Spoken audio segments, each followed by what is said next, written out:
I'd like to call the Plan Commission meeting to order on Tuesday, August 27th to 2024 at 5:30 PM. Janelle, could you please take roll call? Bertle, Here. Shample, Here. Kane, Here. Art. Here. And Oniswork. Here. Bell. Oh, I'm sorry. Here. Is there a motion to approve the agenda as presented? So moved. Motion by Bell, Second. second by Kane. All those in favor respond with an aye. Aye. Aye. Carried. Is there a motion to approve the July 23rd, 2024 meeting minutes as presented? I will be abstaining because I was not at that. I'll make a motion. Motion by Bell. Second. Second by Hart. All in favor respond with an aye. Aye. Carried. Okay. Comments, correspondence, and concerns from the public. Is there anybody joining us in person tonight or zooming in that would like to address the Plan Commission?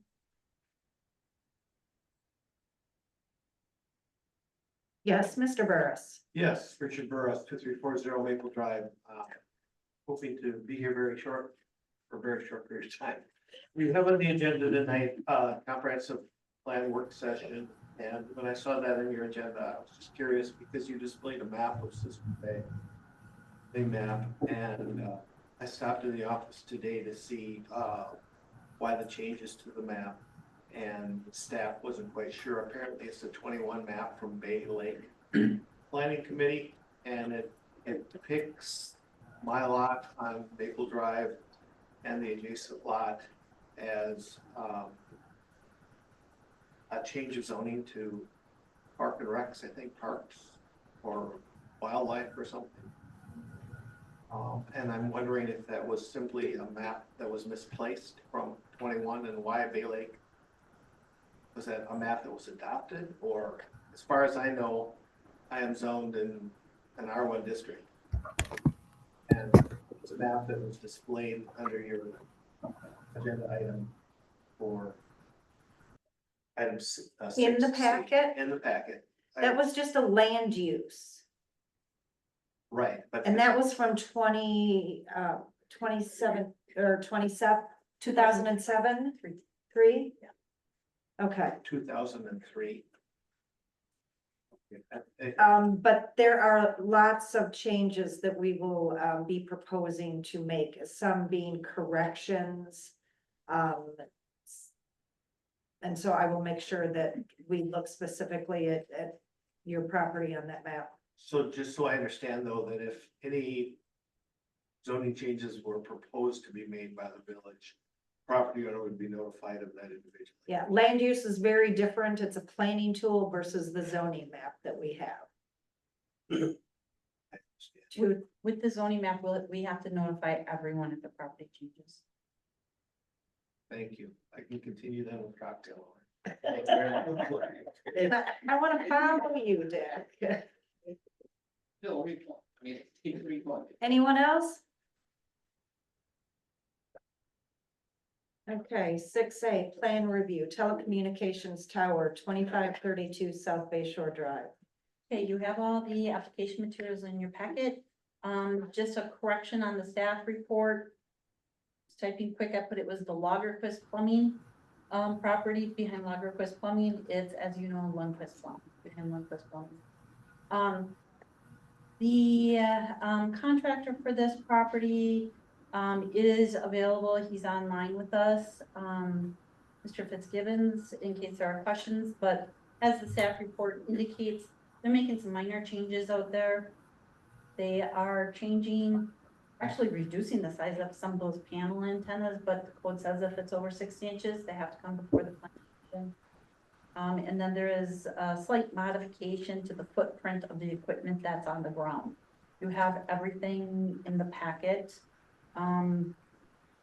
I had no other concerns when I reviewed it, but you do have everything here in case you see something else or have other concerns. As we were discussing before the meeting started, it was quite the packet, and we really only needed about 3 pages of it. You do, however, I do have to relay the application to you. something gets appealed, we want to show that you have the entire packet. Sure. That's why I do the staff report. I just try to summarize it so you don't have to go through all of that. I mean, very minuscule modifications. Does anybody on the plan commission have any questions or comments? One comment on this that I believe came up last time, somebody was doing some work at this particular tower, was that they should remove all of the equipment that's no longer in use. I have not been there since this packet came up, but I do know summer, there is still some antennas on there, that actually come from, I don't know if Mass Tech, you got the whole history of that are from the Bug Tussle era, before AT&T actually took that over proper.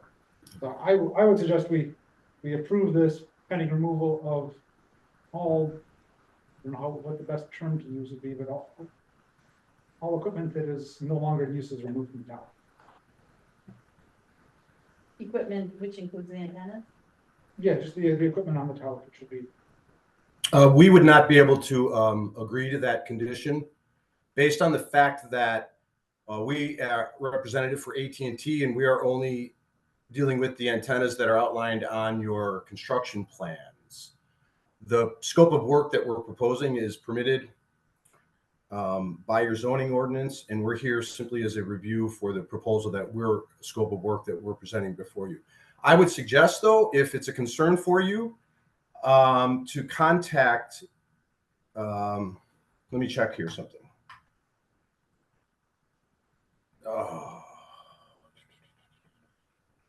You're gonna say Vertical Bridge? Well, it would be the tower owner who is Vertical Bridge. They're our landlord. So we have two landlords. We have Vertical Bridge, who owns the tower, and then there's the underlying ground owner, which is the commercial business that's there.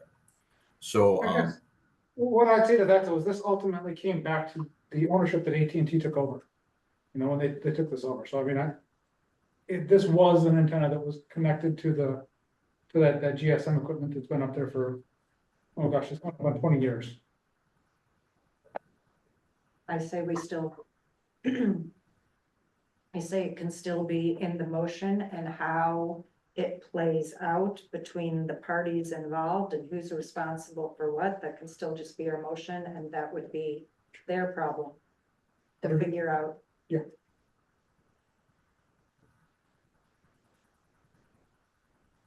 Sounds good. Can I have this thought? We had with the Aurora building, there were some issues out there and we had written the owner and said, look, we're not gonna approve anything else until you bring this property. So they are, they're changing their parking, their signage, everything. We could do the same thing, let Vertical Bridge know that we will not be approving anything else unless they get rid of all the obsolete equipment out there. I'm fine with just including into the motion, and then I believe they will comply with this. I mean, understanding how AT&T is, and they're kind of sensitive to the public relations.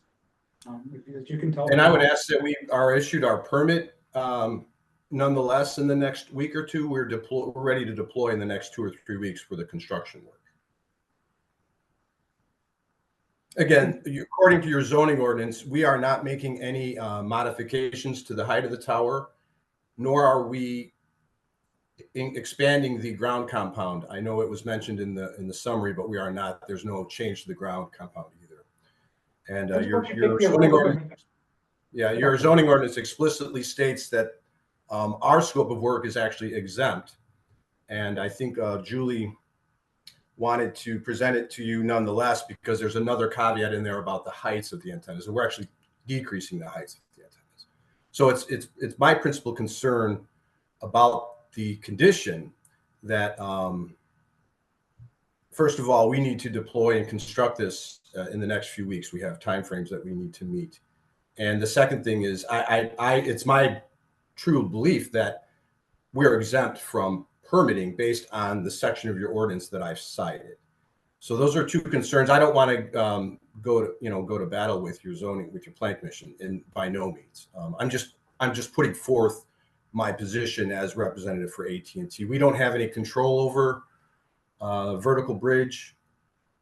We're simply their tenants. the scope of work that we're proposing, again, meets your zoning ordinance. We have full structural analysis that shows that our equipment can handle, the tower can handle our equipment, as well as mount analysis and engineered construction drawings. And again, I could bring the message back to the owner on your behalf, but I don't see how our scope of work within the context of your zoning ordinance can be held up for other entities. Okay, so will you agree to take down any equipment that's not in use that is up there on AT&T's behalf? On AT&T's behalf, I would certainly agree to that. I would certainly agree to that condition, because then we would Okay. look into it and say, yeah, yes, sir. Thank you. You're Thank right. you for your concern too. I don't want to be combative. I just want to lay it out there. Okay, No, that's all that we Yeah. were asking for is AT&T's responsibility, not for anybody else. Yeah. That's a separate issue. Yeah. Janelle, do you have that written? Thank you, Commissioner. Okay. Motion by Bell, seconded by someone, that the Plan Commission grants permission for representatives of Mastec Network Solutions on behalf of AT&T. See that the new equipment and the new antennas that are described in the materials that were included in the digital packets for this meeting are installed at the base of and on the tower that is located at 2532 South Bay Shore Drive, on the condition that any of AT&T's equipment that is no longer being utilized that is attached to the tower must be removed. Good with you? Okay, motion by Bell, is there a second? Second. by- All those in favor respond with an aye. Aye. Want to impose any time condition on that removal? No, Okay. because they should be able to get it done, right? Before the permit. they're gonna want to get it before November. They don't want to do it. They're not in the winter. Matthew, are you able to take that down when you put the other equipment up? Yes, if it's our equipment, I'll put the instructions to our construction team and our project manager that condition is in there, if it's ours.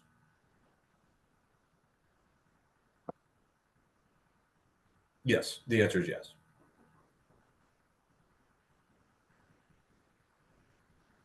Okay. Item 6B, policy interpretation, commercial storage and private offices, 2450 Bittersweet Lane. So this is just something where I'm just looking for some guidance on. I was not here when the barn and the building on Bittersweet Lane was approved. And the question came up, they have private offices, they have private commercial storage, and they occasionally, not very often, have private events there, birthday parties, graduation. And the question came up, is that crossing into the arena of an event venue? Or since it's private and they're not charging anything, is that just something we don't monitor? For example, a birthday party at your house, we would not monitor that. It's on private property. Is that how we view this? Or what is the differentiation, just to make sure that this property is treated fairly and any other similar property is treated fairly? Question. I was at a graduation party there a few years back. Do I need to recuse myself? No, it's all, when it comes to recusing, it's how you, if you think you can view it fairly, then you stay in. If you Okay. think you have a personal I'm conflict. you just would take out. asking and For the record. for the record. Okay. Has anybody complained from any private events? We had a concern on one of them, but it's not a complaint where, they were more or less just asking, which I said, I'm really not sure how this property was approved. And I had talked to, one of the owners, and I had explained to him when he came in my office, I said, I'm not sure what to do with it. I said, I have to ask the plan commission. This is one of those gray areas where the development agreement isn't clear and the code is not clear. So not just this property, but moving forward on other properties, how do you treat them? what is the cutoff before you're saying, yes, this is an event venue? Or no, this is just a private event? I mean, if we How had a big lot are of they? complaints, I might feel one way about it. I know Bittersweet is relatively narrow. And depending upon how large of the private function is, whether or not people are parking alongside in other people's Outside there is sweet. It is 10 feet. yards. We checked today, it has a 10-foot asphalt surface. So I would say is, Does anyone know how often this happens? Mr. Anderson might be able to comment, but it sounds like this two is times a Mr. year. Sauter. Yeah, I mean, I was thinking after we left, Oh. like what we do there, and I mean, it's from some of the Wise Play Bridge, that's a few cars. We had a Christmas service there, one of the guys. We did have it was an engagement party, one of the owners had an engagement party for his friends, that was probably the most we'd ever have. I can't speak 100%, but I don't think anyone was parking up there, so we've got a lot of area there.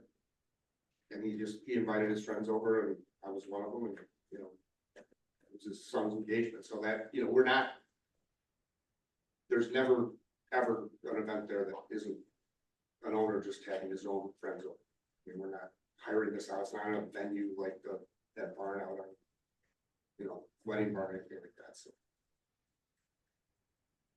So if we give the nod and say, yeah, these are private events and they can have them.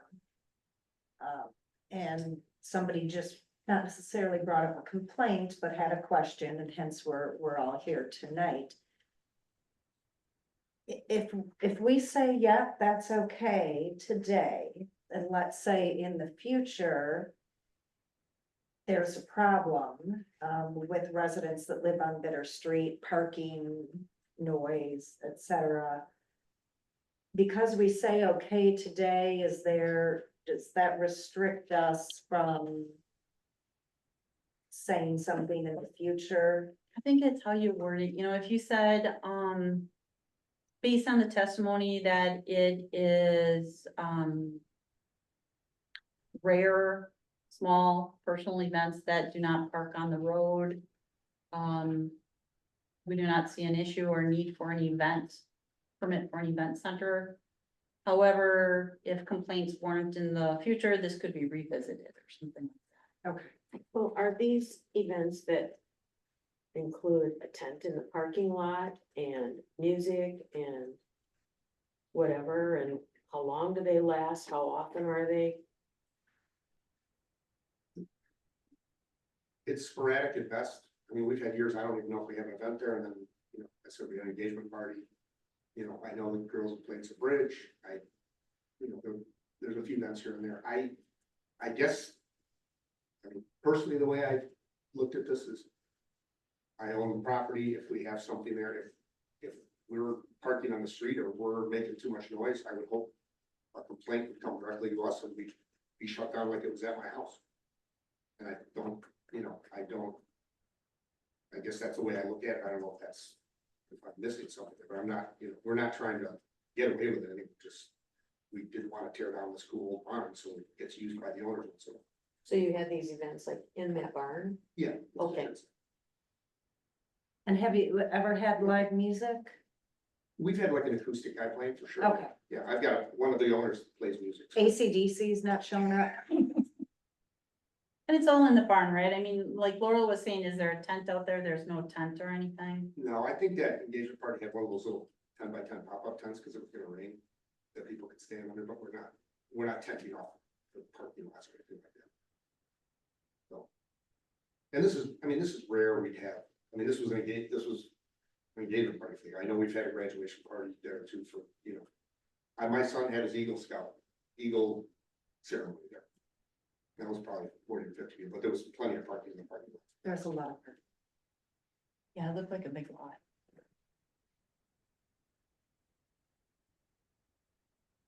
I think as far as complaints go, I mean, it's gonna be any typical nuisance complaint. I think we should treat this any differently than if it was somebody's house. I mean, we can't say that at some point, somebody might not have an event at their house that might trigger some nuisance issues. But this, to me, is not an event. Unless you're taking money or you're having it on a weekly basis, on a regular basis, it's not an event. Yeah, unless it's a party barn.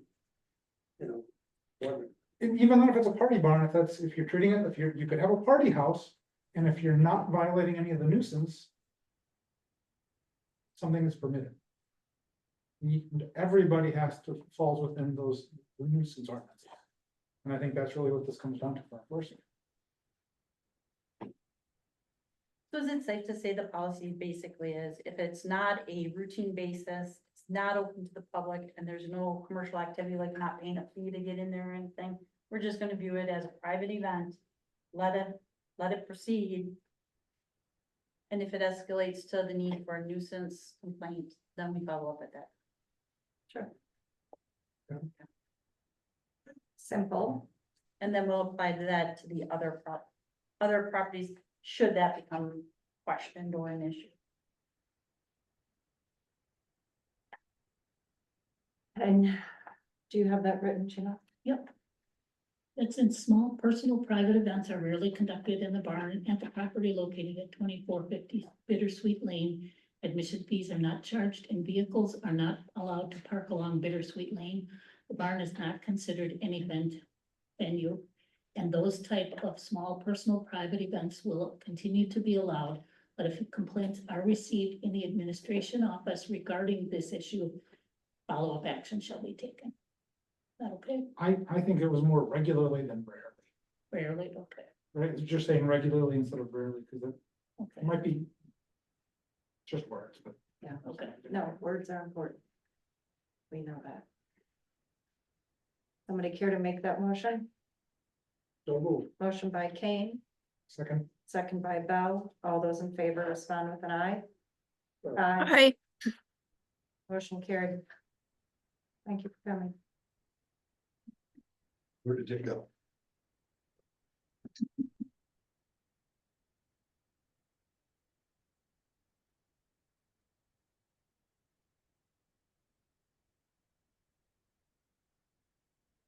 Okay, item 6C, comprehensive plan work session.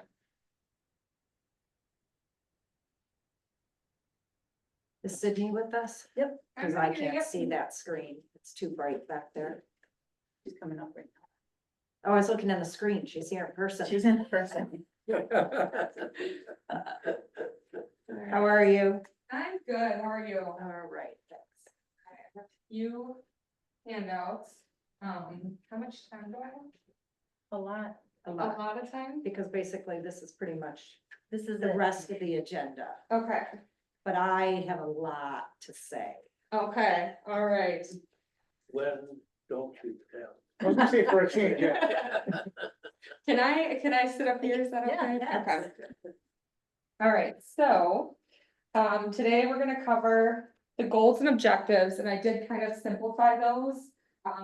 I removed the policies just so we can get through looking at the previous comprehensive plans, goals and objectives, see. I brought what's mine, You have, what is that? the last one. The last one, perfect, printed out. We have them all pasted in here. So we'll go through those and there's instructions on the first page. I think you guys may have already received these last time. Or last time, commission meeting. We did, but we didn't get to those. We only made it through the strengths, weaknesses, what was in. Okay. Essential. The other ones we didn't have time to get. Okay, so, yep, thank you for all the strengths, weaknesses, opportunities, weak spots. I've incorporated those into the document. So I'm just gonna pass this out and you guys can look through this while I pass out the remaining activities.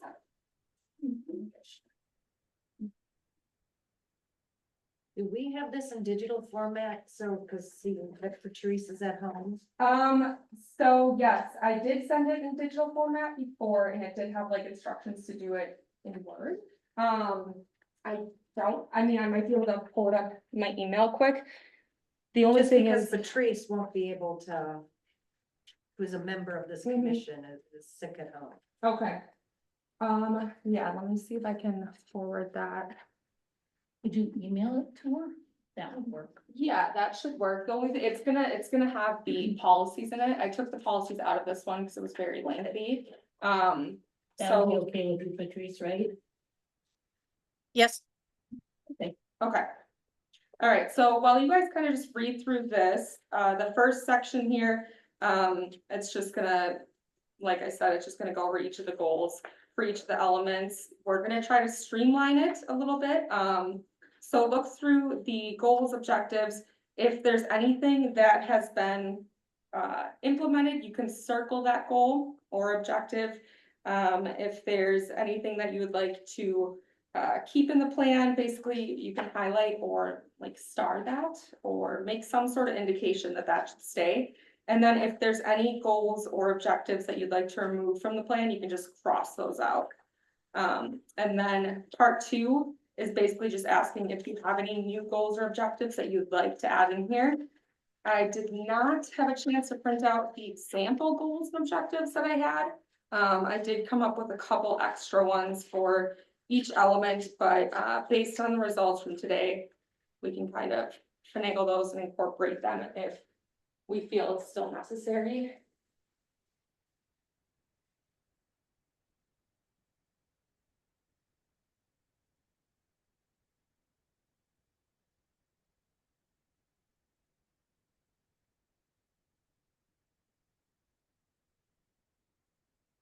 You know, but I'll send this. Patrice, Patrice. Dot. Champeau, Champeau. At sisterbaywi.gov.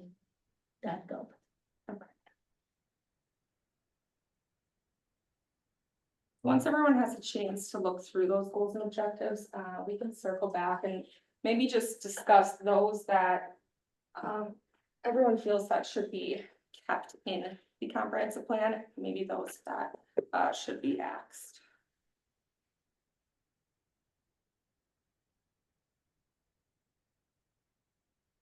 So when we went through the work last time, we just kind of read through them and everybody kind of agreed yay or nay. It seemed to be a little easier, Oh, sure. just start reading. Yeah, that's totally fine. We just I'm gonna read. Sent out for. That's easier for everybody. And that way the public knows what we're talking about too. So we're on chapter 2, agricultural, natural and cultural resources. Natural resources goal was to provide a safe, clean and orderly natural environment for the residents of the village of Sister Bay.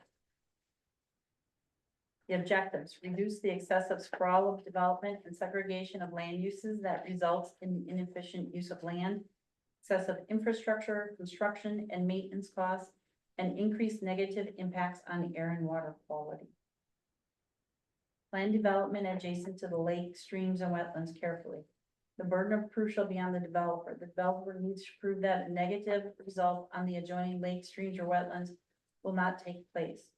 This cannot be determined, then the development shall not occur. Preserve the natural beauty created by the views of the lake, trees, bluffs, parks, and vistas. And 4, preserve a clean, pure groundwater supply through limitation of the number of in-ground septic systems through appropriate zoning ordinances.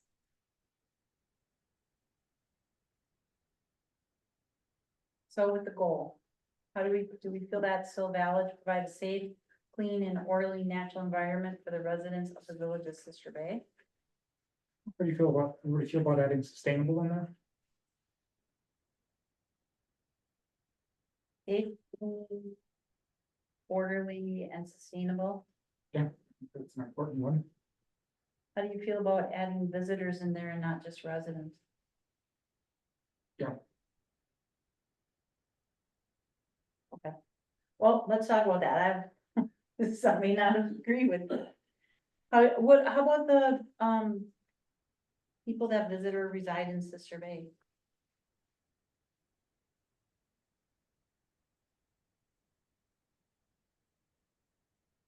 I mean, it's clearly, the village is clearly for more than just the residents. how this village functions, does that, the economic engine of this village relies on visitors, and I think acknowledging that makes sense in here. I don't necessarily disagree, but I have also heard that so much of what we do is always including others that don't live here. And truly, the comprehensive plan is for the residents of the village. I know it's ever so slight, but that's why I tend to agree in that leaving it, just the way that it is. This is our residence document. And will others benefit from it? Absolutely, but to continually call it out, I'm well aware, as we all are, that we have become a tourist destination. That many of our businesses rely on tourism. Just cut it off then and say to provide a safe, clean, orderly and sustainable natural environment, period. But what about changing residents to inhabitants?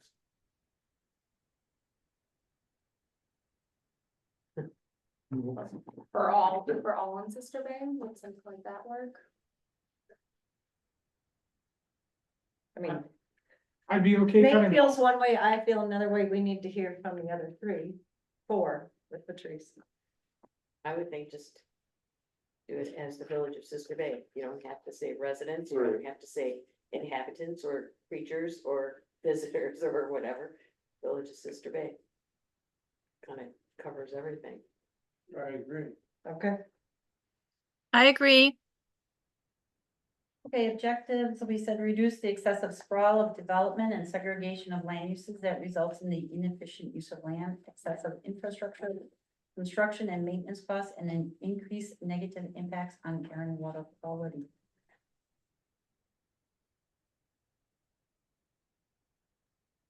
I don't really think you have excessive sprawl right now. I mean, everything is pretty much confined to a certain area. I think reduce sprawl. I think getting rid of the word excessive would be appropriate. minimize. We do have some sprawl. I mean, if you look at the south end of Sister Bay, it does sprawl out a little bit right now, but it's gonna fill in. There will be some sort of sprawl. A, reduce sprawl and segregation of land uses that results in the inefficient use of land, et cetera, et cetera. I'm gonna keep going unless somebody stops me. Plan development adjacent to the lake, streams and wetlands carefully. First of all, I'm not aware of a lake in Sister Bay. Right. Lake Michigan, Plan development adjacent to water and wetlands carefully, or these streams and wetlands carefully. I think that last part is good about the burden proof being on the developer. I think we just have to reword it. It just sounds very. It's not worded very well. I don't.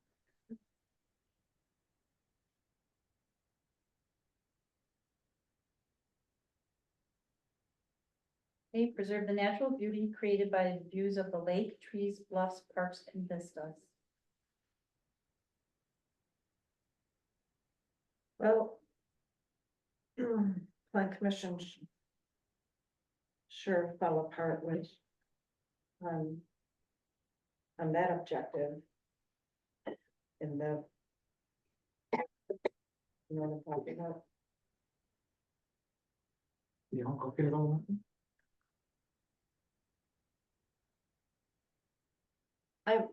Which brings me, can I get off on a tangent here momentarily? Because I think this would be extremely helpful. Because you have condensed the policies aren't here, but goals, objectives, policies. And instead of having, you know, all the other than background information, I think when we're done with this document, I think we should have a very similar printout for all plan commission members to remind us. Because if this would have been, you know, in my zoning code that I could refer to for every project that came up to make sure that other project never would have happened because of this. You know, I used to work in a place and I forget the acronyms, you might not wanna say SMART. But every time a project was approved, you had to show how it complied with your goals and objectives. Every time the trustees, they were commissioners at that time, wanted to spend money on something, they had to show how it complied with the goals and objectives or it didn't get approved. I think we need to use this more than what we have. So I would like to see that for the plan commission moving forward when these When- are finished and adopted. Would you like me to create an appendix item in the plan with all of the goals and objectives, just really spelled out for each element? And that way you just have a one, you know, 1-2 page. Yes, thank you. Okay. So preserve the natural beauty created by the views. I think it's also preserve those features, right? I don't think we want to just preserve the view from the bluff. I think we want to preserve the bluff. Maybe reword that a little bit. Well, right, because the natural beauty.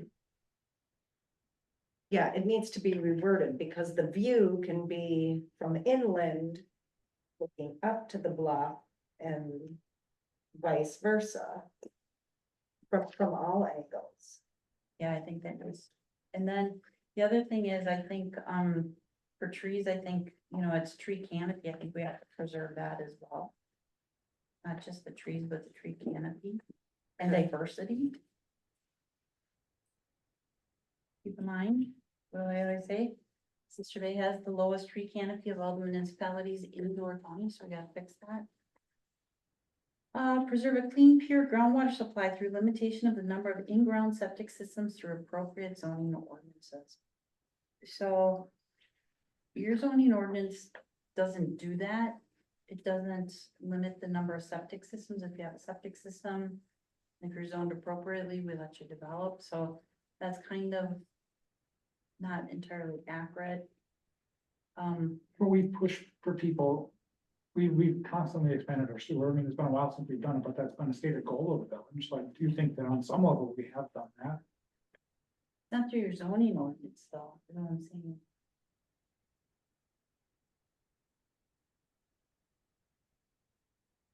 Maybe that needs to be, instead of an objective, maybe it needs to be a goal.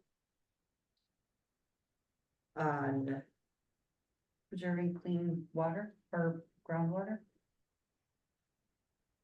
Not preserve, but ensuring groundwater remains, well, limiting the number of in-ground septic systems, maybe that needs to be a goal instead of an objective. Because we talk about, you know, in number 2. Well, that's not talking about groundwater though. You can still then leave part of 4, preserve a clean, pure groundwater supply. And then if you want to add on, but a goal is limiting the number of in-ground septic systems. I think the other part of maintaining good groundwater supply is monitoring land uses in your wellhead protection zone, right? We have a zone of influence, which depicts the water that goes up in your well tower, right? So you watch what happens in that zone of influence. I mean, you're not gonna put a pig farm, for example, in your zone of influence, because that could negatively affect your water quality, because that could get into your water supply. So that becomes really important. Something, and we do that, you know, we have on our zoning map, we do show wellhead protection areas. We haven't had anything that has threatened that, but I think it's a good reminder that we're watching what happens in those areas. How would if we just tweak that a little bit? And talk about wellhead protection under preserve clean pure ground. Yep, water supply. eliminating the number of in-ground systems and then, talk about the wellhead protection zone. And we'll clean these up and get them back to you. Okay. Okay, agricultural and open space development preservation goal. To provide an aesthetically pleasing, relaxing community character in the village.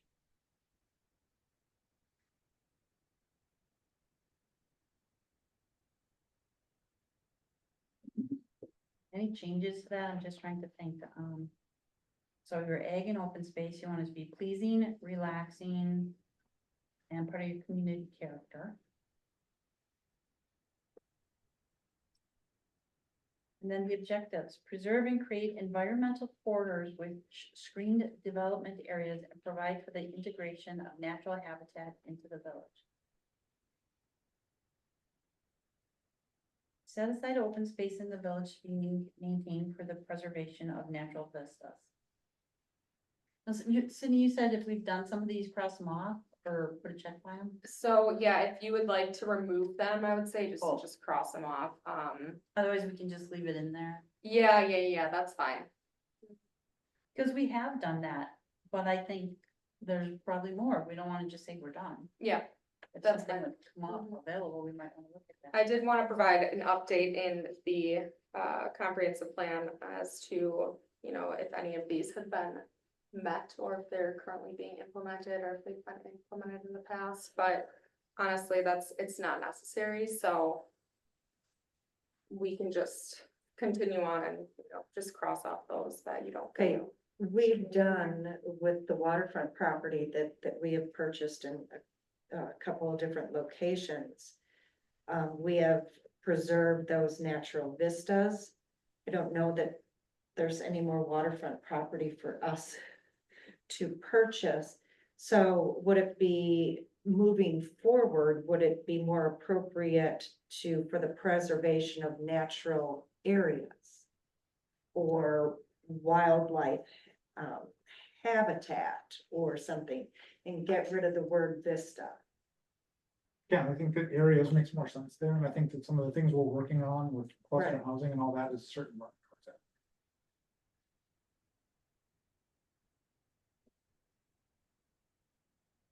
So getting rid of the word vista and just put lanes. Natural areas and wildlife habitat.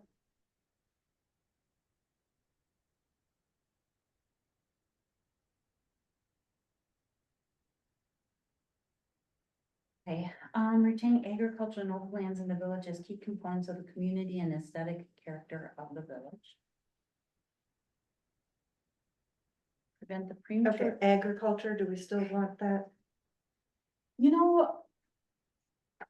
What is it, the term? There's very little. However, like, look at the Lagerquist property. We want to retain that community character that was an old farm, right? So do we want to do that everywhere? No, there are some areas where we're doing agri-based development, right? So is it your overall character of the community? I don't think so, I would say that but you have pockets. I'm Just sorry. leave that in as an objective, though. I mean, agricultural and natural areas are kind of, One in the. well, they're not. I would say they're absolutely not the same. Okay, And I think that natural areas is what we should go for. Agriculture absolutely has a place, but we're in the village. It's, yes, there's gonna be some uses there, but I don't think we should have it as an objective. It's just something that will exist. You know, the nature of the village is not bringing agriculture.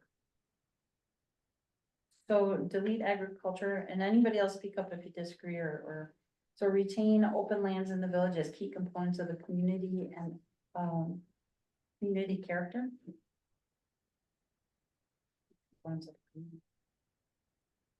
I mean, we're done. just period, key components of the community. I'm not a big fan of aesthetic character of the village. Most people, most locals think that we have lost that. Prevent the premature development of fringe lands in the village, which could be incompatible with the long-term best use of the land.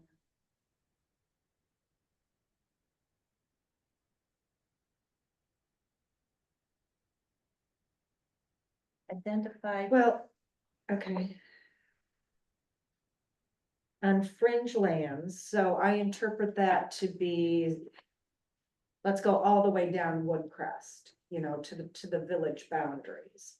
Well, there's no sewer and water down there, so how could there be, other than, a single family home or something, how could there be development on fringe lands without sewer and water? So is that appropriate, or do we need to reword that? I think you need to delete it, because I think it's almost the same as number one above in the natural resources goal, right? Reduce sprawl and segregation of land uses that results in the inefficient use of land, excessive infrastructure, construction and maintenance costs, and increased negative impacts on air and water quality. Yeah, and that one's better than this one, perfect. Okay, identify potential long-term uses for agricultural tracts to guide planning and design of development and to give guidance to property owners as to possible future use of neighboring tracts.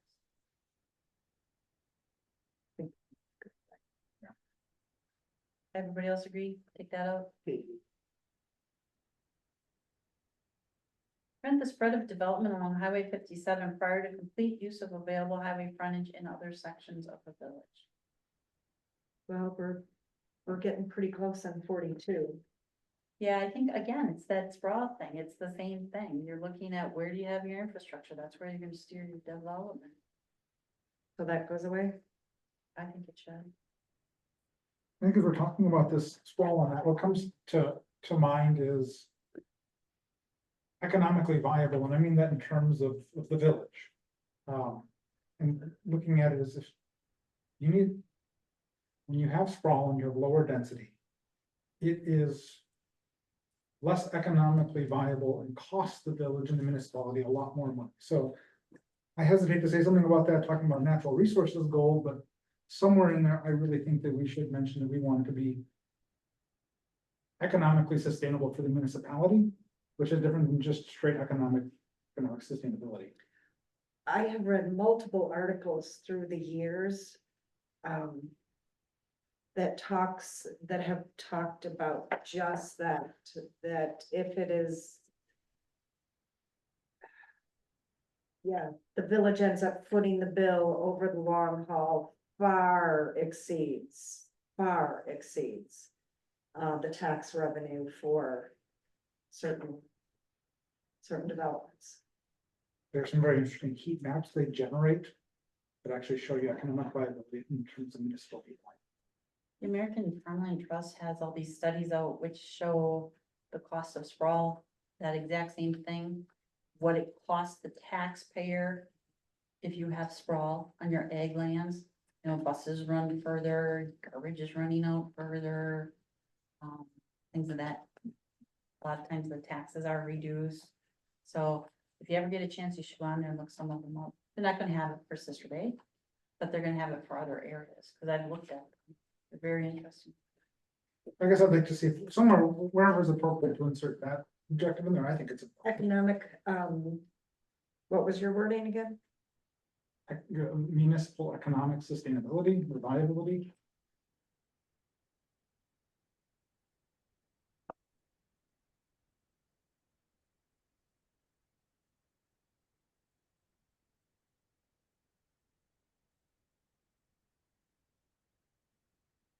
We're gonna go back to that, we strike 6 because we kind of met that goal largely. Yeah, I struck 6, and then 7, identify areas recommended for future development on the general plan design.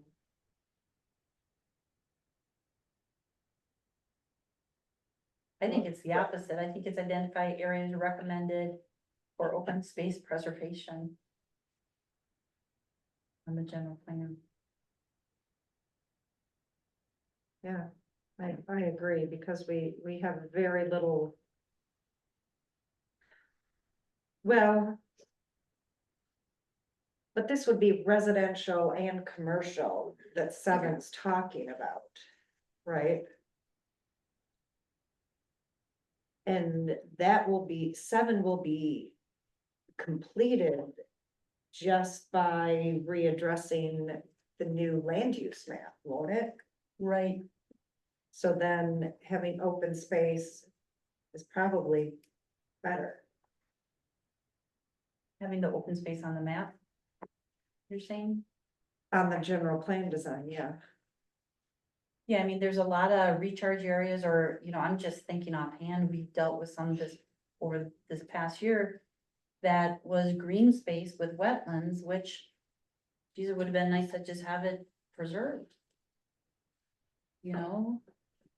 Country Lane, there's a large green open area back there which has wildlife and recharge areas and wetlands. And it's not designated for preservation. So it gets developed. Well, I think I like the terminology of recharge areas, and I don't know that we utilize that anyplace else. So I think incorporating that somewhere here is good wording to introduce into the document.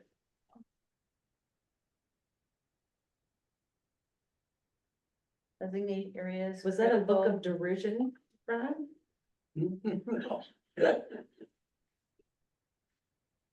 Designate areas critical for recharge. Add the rest of the language in there.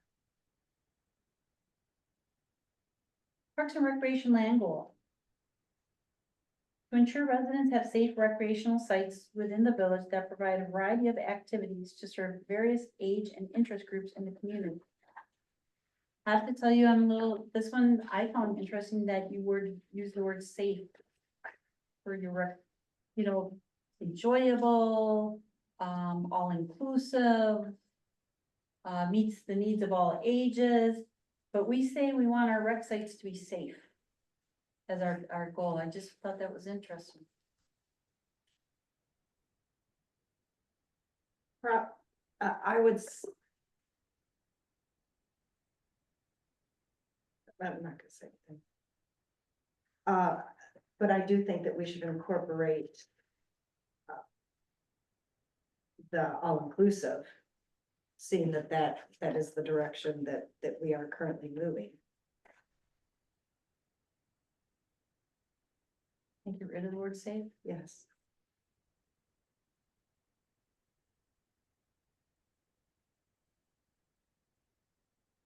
How about instead of various ages, all ages? And interest groups.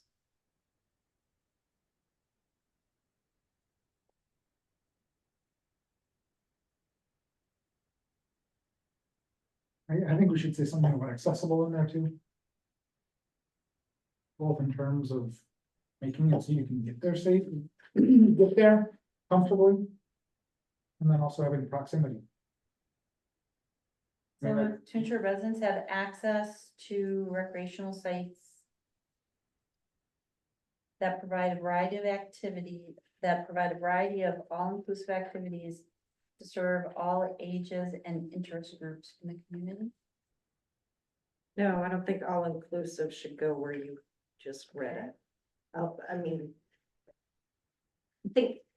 don't think we have to come up with the perfect grammar or structure here tonight, as long as we get that word in.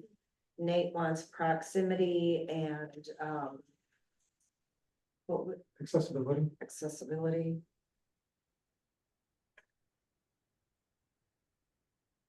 Would somebody confuse that as all-inclusive accessibility, or do we need to, you're talking about how you get there,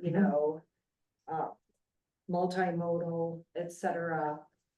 So do we write multimodal accessibility? Yeah, I think that'll be, that'll clarify.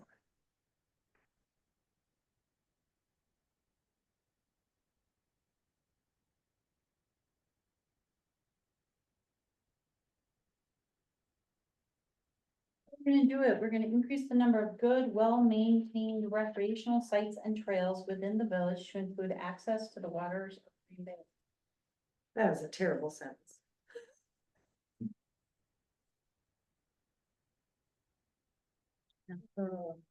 Well, let's see what all three of them are, and then we can go back. Acquire, develop, and maintain future recreational sites within the village. Utilize identified environmental corridors for public parks and recreational use. I think that one's good. I'd keep number 3 if it were me. Number 2, I don't think we need to acquire anything else. I don't think that should be an objective. I think we have enough that we can maintain and develop. But as I have said before, especially with, multifamily developments, I think one of our objectives should be that they set aside recreation in their complexes for their residents. Now, it doesn't, it may not have to be sprawling, like a community park or something like that, but there should be, developers should be doing that. When we had Cal Aiken in and we asked him to put in the swing set, and I can't remember the square footage that they put in for that. We also asked him to put in a dog park. I think those things should be here. I think when I read acquire, I Right, take that I'm to not mean talking like we about- should get a maybe create instead of acquire, because create could be either way. Right, oh, I agree, acquire should go away, but I think we need to have in here, if this is the right place for it, that we are looking for developers of multi-family housing to do some of this. Okay.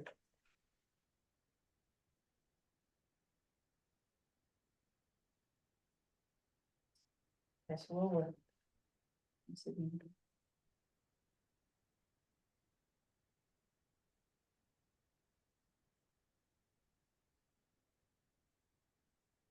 The metallic and non-metallic resources goal, I think you should just strike. Oh, what about number 1? Did we not want to go back to that? Okay, let's go back to that. Increase the number of good, well-maintained recreational sites and trails within the village to include access to the waters of Green Bay. Just take out the word good. That's kind of, Okay, But, kind of goes back to the other one where you want to make sure they're multimodal, that everyone can access Right. them,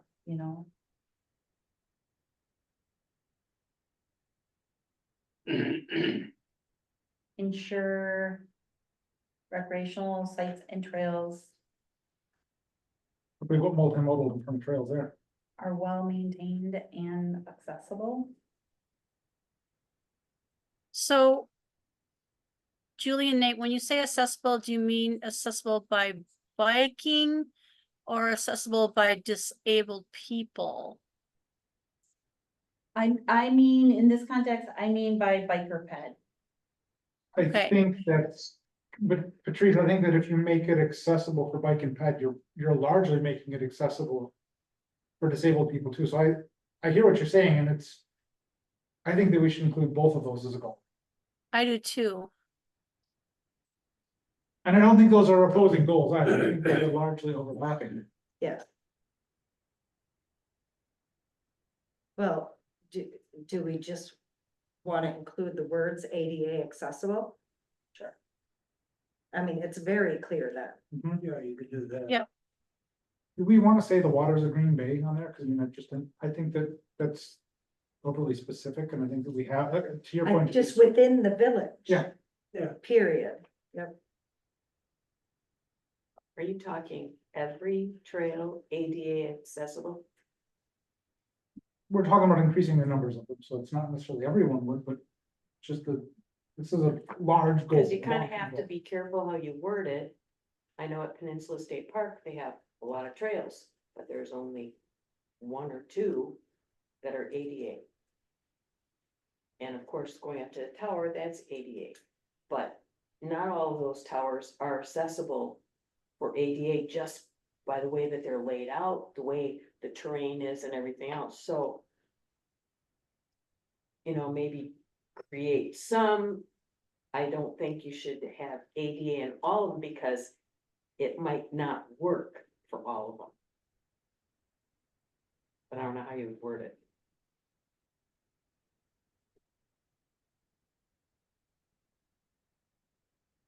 But it's still an objective. It's,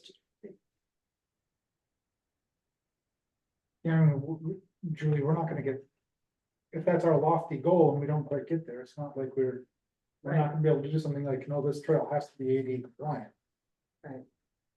Well, we can, I'm just writing some scratching some notes, ensure. Well-maintained recreational sites and trails accessible by bike and pedestrians. And. And adequate facilities accessible to those with disabilities or something. Why don't we just say, Julie, write that so it doesn't get us in trouble? And we ask you to do it ahead of time instead. So, like I said, we'll come back, you'll get another kick at the cat, so let me, if that's the intent, we'll just kind of wordsmith it a little. Yep. Okay, non-metallic mining, do we all agree that can just go? Yeah. Historic, archaeological, and cultural sites goal, to preserve the village's historic, archaeological, and cultural locations and structures for residents and visitors. Preserve the village's historic, archaeological, and cultural locations and structures. what is our archaeological? Yeah, I don't think we have to. I mean, I know there was one thing down by the village hall. Remember when we found that out? Yeah, Or it was an old document that nobody knew. There was something. About something around the village hall. Usually when I think of archaeological, working with counties, it's cemeteries, Indian burial grounds, I've seen cornfields or, petrified tree forests or areas like that, that we want to keep. I'm not aware of anything in the village. We have, well, there's the site, but I think it's more of a historic site, is down at, by the yacht club, where the yacht club meets waterfront, where that was the old sawmill, right? And that area was donated by the Razor family. Which I think there should be a big sign there to that effect. But I consider that a historic site, not an archaeological site. I think if we found something else that was archaeological, we would want to preserve it, and I think that we should acknowledge that we are not the first people to be here on this land. There might be something that we're unaware of. Sydney, did you do the map yet for this, the ANSI map, to see, are there any archaeological sites? We didn't find anything in our inventory. Let's just strike it.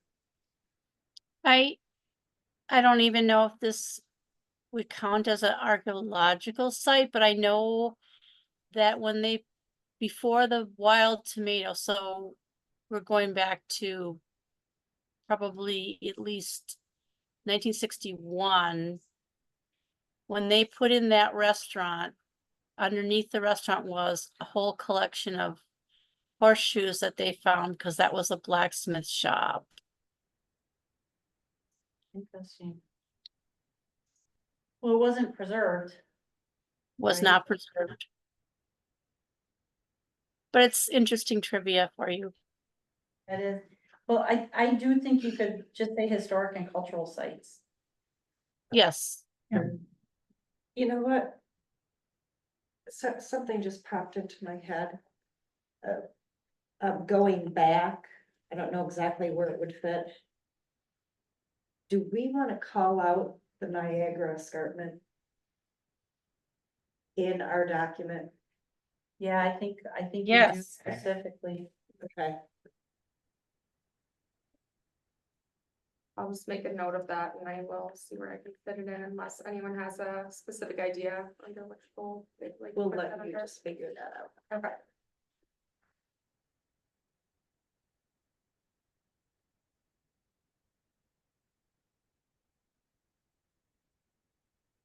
Okay, Preserve the village's historic and cultural locations and structures.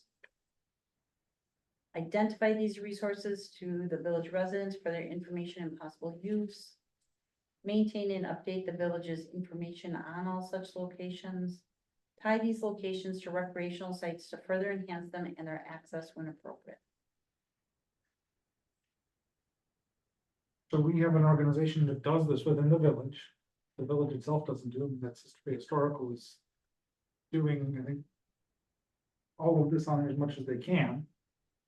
Is this still something that we want in there? We actually have a historic preservation ordinance in our municipal code that says we're supposed to be preserving these sites. We haven't done anything. I know at the Village Hall Committee, they have talked about asking the Plan Commission to support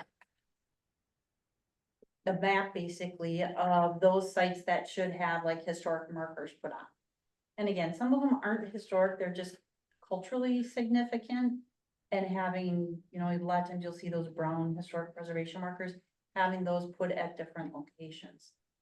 I personally think it's a great idea. I think if you don't remember or bring awareness to what you have, you lose it, and it's important to know the history of the place you're visiting or living in. I don't know if Patrice knows this, but I'll share it with everybody. So the stone on the post office and the village hall and Berto's gas station all came from the same quarry around the same time on Spring Road in Fish Creek.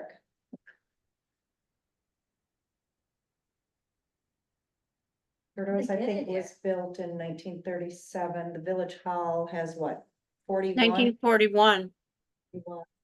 I don't know about the post office, but they were all built similar time.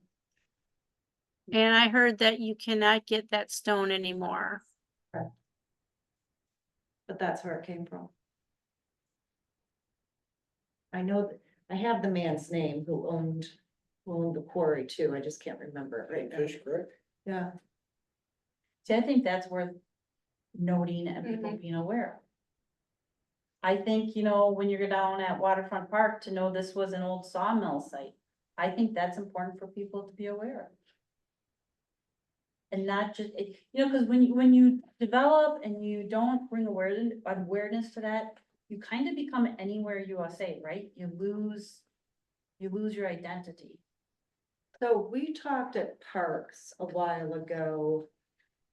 When we implemented a new bench policy and throughout the village.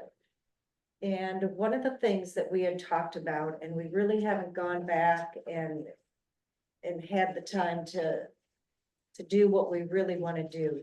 But we talked about, let's say, having a bench with the fire of 1912, when it kind of right here, this corner, or no, that corner, Mill and Maple, or Maple and the highway, when we lost John Paul's store and Husby's was Bunda. No, Husby's was Husby's. Sister Bay Hotel was burned. And then having like a QR code on the bench that, you know, you could use, and there, you know, the webpage on the village's server, or whatever would come up, and you could learn about the fire of 1912. So if we really wanted to, because we are putting in more sidewalks and we're putting in a huge trail along 57, we may want to consider if we put benches up on the trail for rest points at some point in time, that we have small signs that talk about different aspects in the village with QR codes or whatever, or telling them where to go if we don't want to do the QR codes.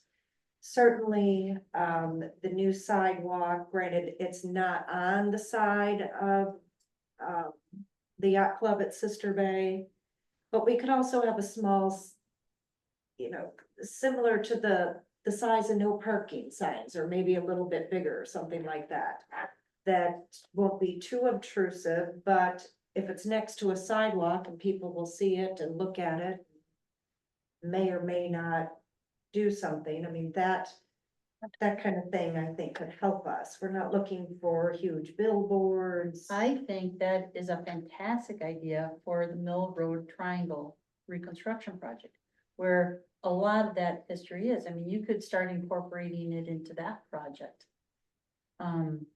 You know, you can talk about the bluff, you can talk about the fire, you can talk about the sawmill. Roots, the butcher shop, a lot of the stuff that happened back there, and then continue it throughout the village. The bait store, which is the old Roots. Yeah, I think that's a great idea. I made a note to put that on our parks agenda. Oh,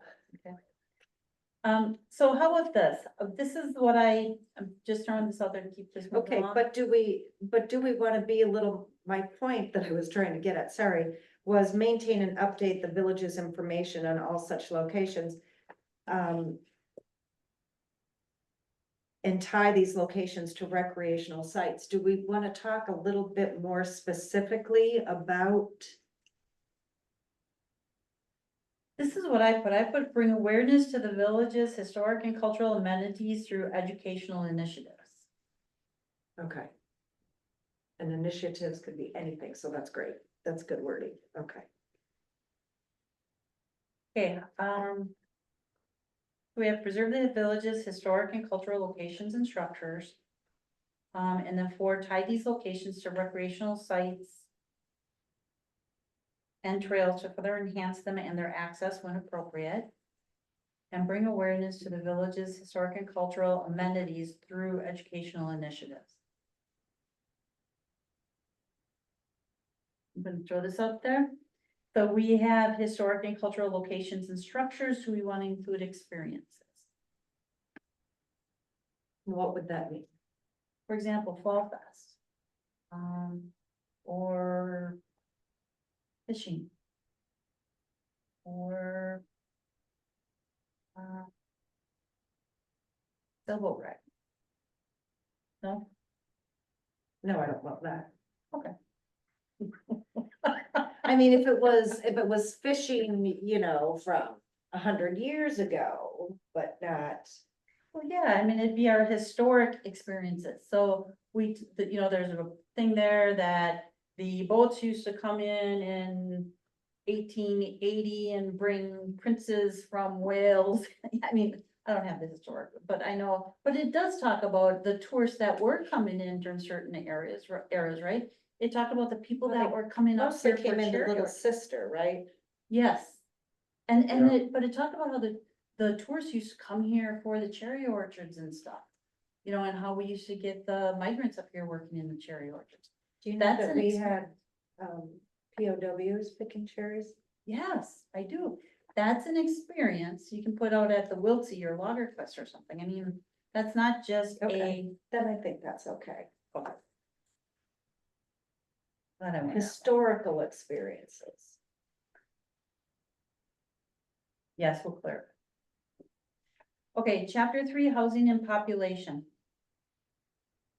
Sure, not much has changed here. To provide for a variety of quality housing opportunities for all segments of the village's current and future population in such a way that will minimize the adverse impacts on the environment and preserve the village's rural character. I don't like opportunities to provide for a variety of quality housing. Quality and diverse. You need rental. Yes. And I'm not sure if the village has any rural character left. I agree with you. Yeah. So to provide for a variety of quality and diverse housing for all segments of the village's current and future population in such a way that will minimize the adverse impacts on the environment and preserve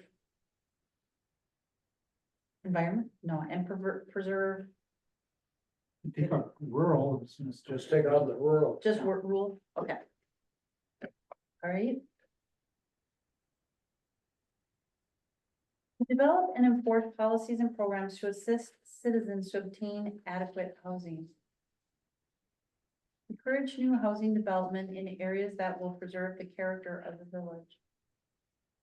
Discourage the development of housing in the areas designated as environmental corridors. To develop and enforce policies and programs to assist citizens in obtaining affordable quality housing. 5, encourage new housing development in areas where it is needed and can be done in an environmentally and cost-effective way. There is no cost-effective way. Um, Boy, some things never change.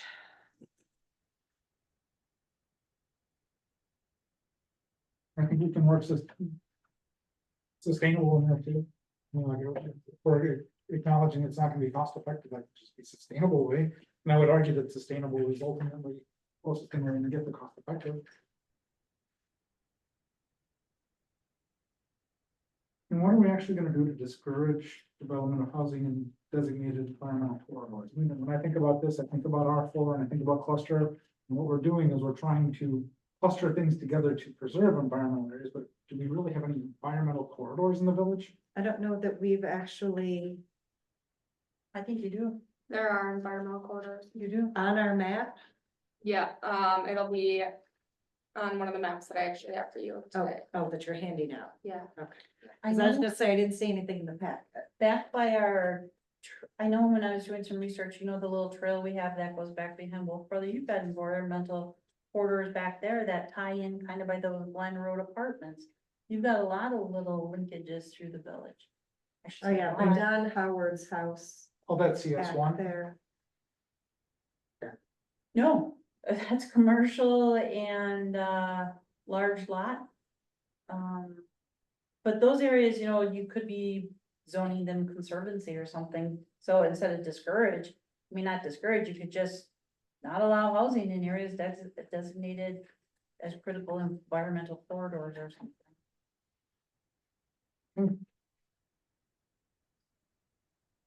Well. What word would we use other than discourage? Prohibit? Yeah. Okay.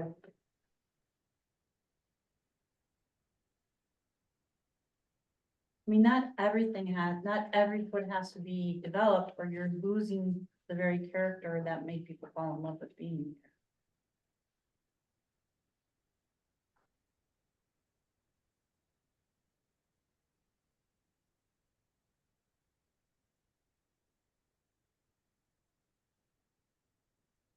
Okay, so we can wordsmith that, so it just sounds a little better, you guys. I know. Economic development, to provide for development in the village of Sister Bay by seeking balanced economic growth in business while providing jobs for residents, increasing personal income, and protecting and enhancing the village's environmental assets. Objectives, specify location. Wait. To provide for development. What does that mean? You know, I wasn't here. I would say it is to provide, the infrastructure necessary to further economic development in the village. But then we should state that. But I don't know that we also should either, I don't know that we should be doing that. Doing the infrastructure. Well, roads, We don't wanna build roads, we don't wanna put in sewer and water, we do want to maintain what we have though. correct?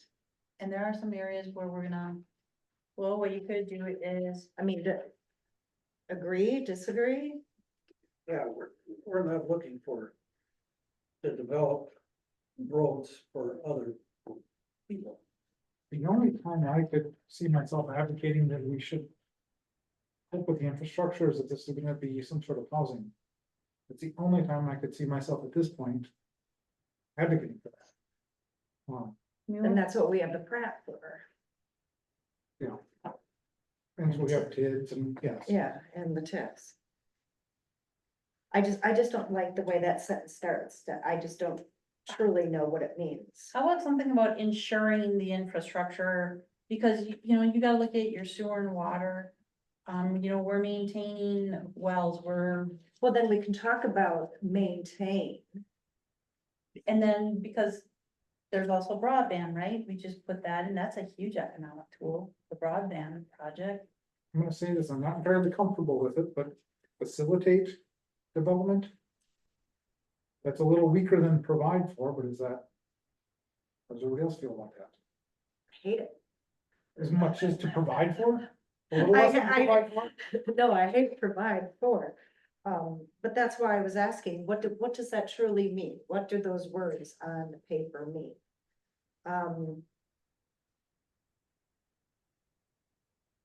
Did you just I say will encourage development? I don't want to encourage it either. This is my perspective and from others who have talked to me. And as I've stated before this evening, they feel that there has been development that specifically in the downtown that has ruined the small town character. There's been other development outside of downtown, not consistent with who we were. It is who we are now, but not who we were. And we have just grown so fast that I don't think a lot of people have been able to catch their breath. And from somebody like Patrice, whose family's been here since, you know, the mid 1800s or earlier, that's really kind of disheartening. Managed development, is that? Yeah. Okay. I like manage. Because that's also, I mean, That's a better word. yeah.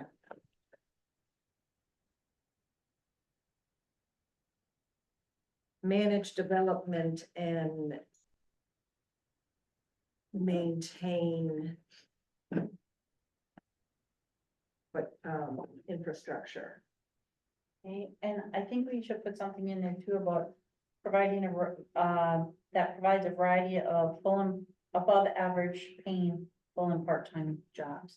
Because the lack of full-time jobs is, or I'm sorry, year-round jobs. Year round, yeah. Is a detriment to our personal welfare. That's so out of the village's wheelhouse. It's not though, I mean, if you're encouraging, maintaining whatever development, you know, I think you need to look at projects that can offer year-round employment.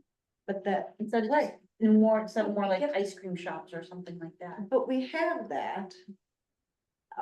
We do have a lot more business. Sister Bay has, for a really long time.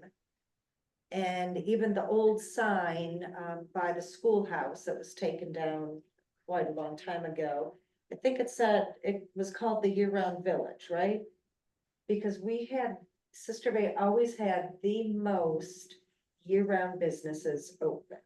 But that doesn't mean that those year-round businesses are the really good paying jobs. Right. And that is out of our wheelhouse. Now, if we truly, this may or may not tie into jobs.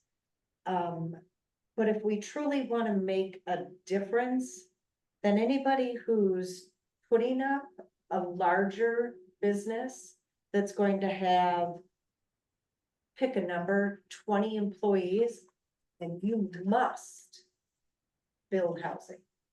And we have that in our code right now.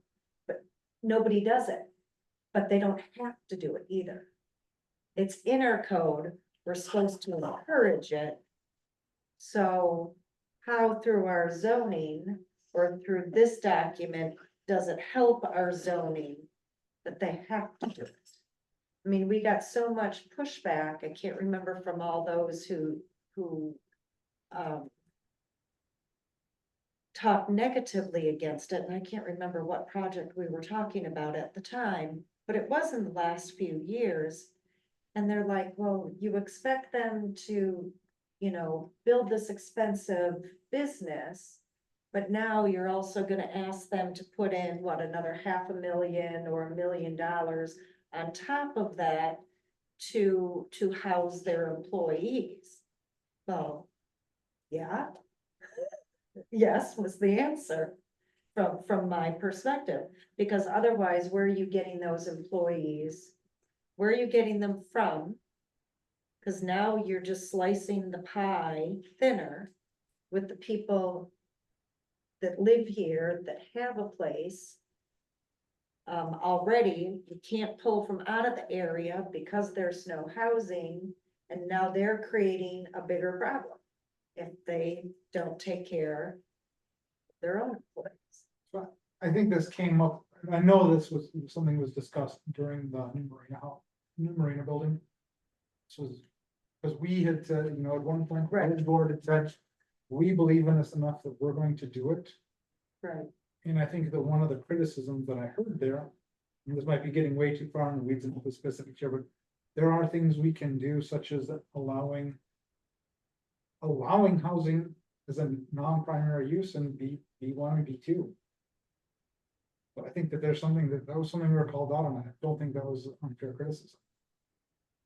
But I'm just saying, is there, We can massage that to meet those concerns.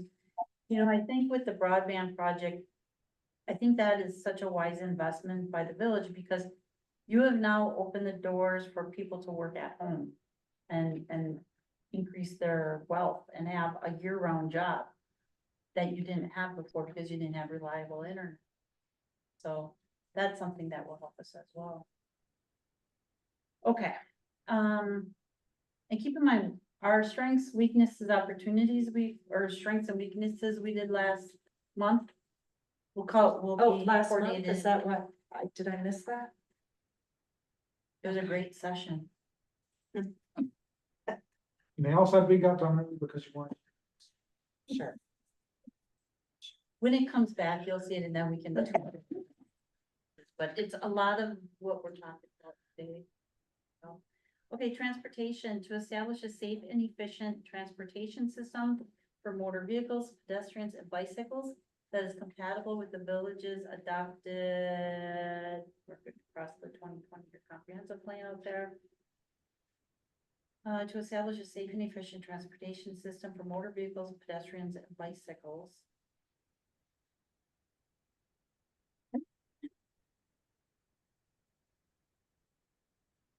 Reduce congestion.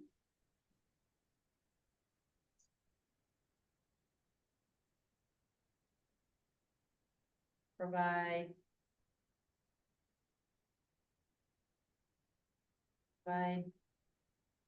improve quality of life, provide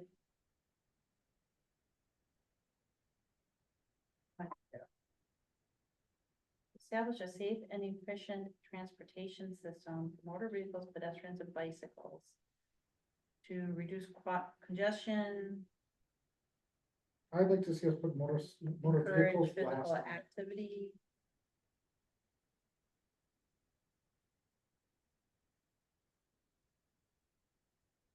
Pedestrians, bicycles, motor vehicles. Encourage physical activity, reduce congestion.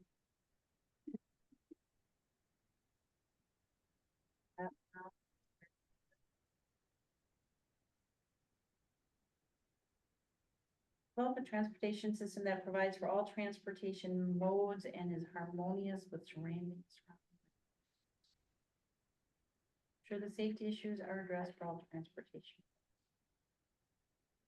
Isn't that kind of like a no-brainer? I mean, why does that have to be there?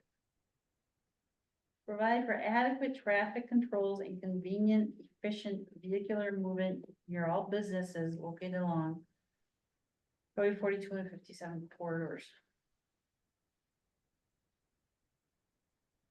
I read that if somebody wants to put up stoplights Mm-hmm. or put up, I mean, I think we could strike that whole sentence. I think so too. Provide a safe system of bicycle, walking, and motorized recreational vehicle paths and trails. Sound good, but strike motorized? Yeah. Plan for and designate future road rights of way within the village. We have done that. We did that month ago or 2 months ago in planning, looking at our official roadmap. Provide for and maintain safe, convenient launch and mooring of boats to access major business district. I don't think we should include that on here. No, See, I do. We talked about this last month saying, hey, we're forgetting about water transportation. And so we added information in about, water access. So if you have it in that section, but not this one, it's like you forgot the transportation section. Or you forgot, it doesn't match your other part of your plan. The marina is not about transportation, it's about recreation. It is about recreation, but I think there are people that, I would not want to encourage boat use for transportation. If recreation, that's one thing, but if you look at the carbon footprint of somebody moving a boat around versus getting in a car, it's like, go here, go from Sister Bay to Fish Creek. Look at your footprint. I mean, it's even something that we want to consider. okay, take that out and then take it out of the document we did last month too, right? do others agree? Okay, Yeah. I don't agree. I think that it is a mode of transportation and is a big part of our village and the marina and everything, and I think it should be included.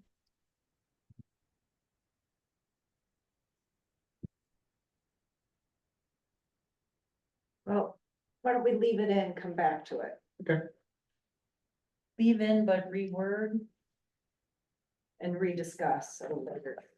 okay. Okay, utilities and community facilities, to balance the need for village growth with the cost of providing public and private utilities and community facilities. And to preserve clean water, establish programs to monitor on-site treatment systems. And plan for cost-effective treatment of waste as growth occurs.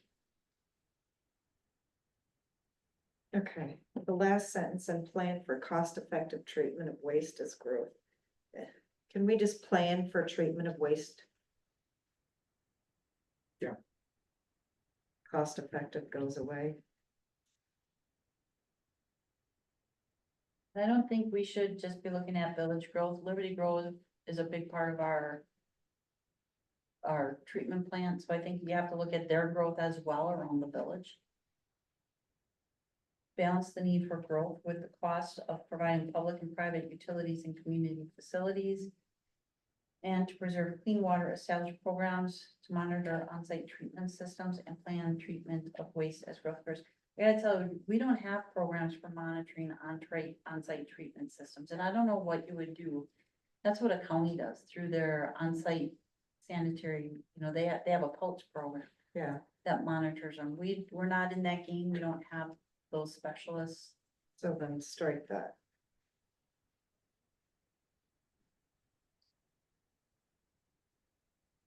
Objectives, provide for the orderly and economical development of safe water systems. Provide for the orderly development of sanitary sewers. Provide adequate power facilities to allow for the controlled growth of Sister Bay and promote alternative energy sources. Provide adequate power facilities.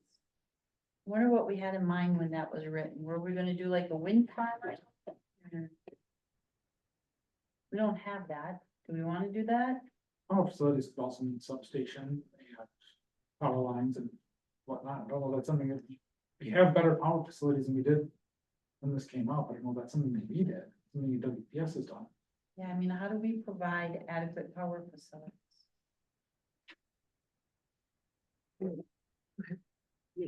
Maybe not a facility, but when we powered, when we buried the power lines downtown, tell ya, all those people on that grid, their power doesn't go out very often anymore.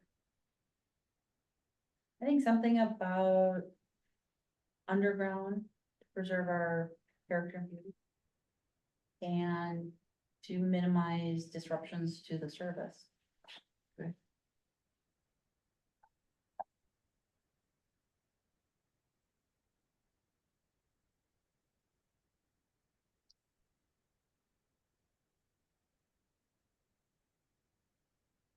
Establish a waste disposal plan for future growth, which will be cost effective, efficient, and non-damaging to the. I just hate cost efficient everywhere. Yeah, the whole thing, it's the same thing with orderly development, orderly. Yeah. orderly. How about if we kind of rework that one a little bit? Okay.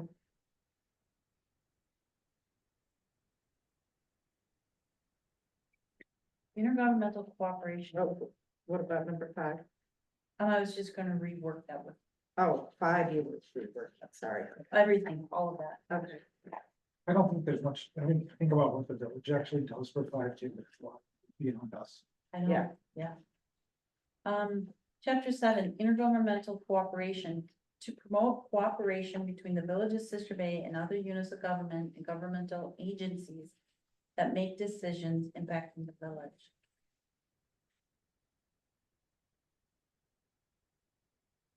And we have Liberty Grove staff chair with us tonight.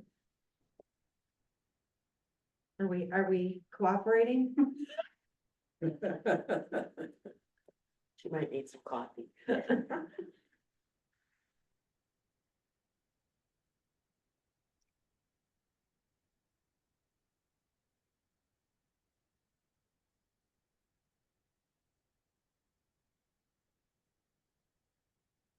I'm just making a note here and something, because I don't like it. Enhance intergovernmental cooperation to provide better services to our residents or something. Say that again? Enhance intergovernmental cooperation to provide something better services for our residents or something.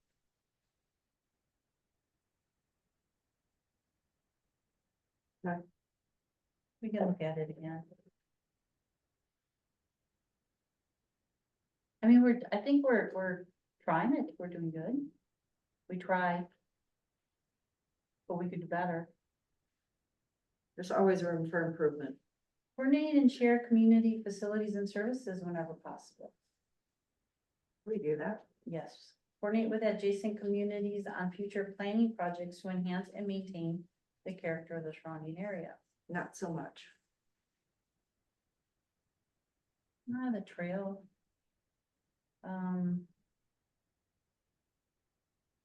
Okay. Yeah, but this is planning projects. Trail is not necessarily a planning project. That's not how I read this. These are developments, I think. And providing services. Chapter 8, land use, general plan design goal. To promote future development that will meet the needs of the village while protecting and enhancing its visual character, promoting environmental protection, conserving natural resources, meeting the needs of social and economic forces, providing for adequate services and facilities, and ensuring compatibility of future land uses.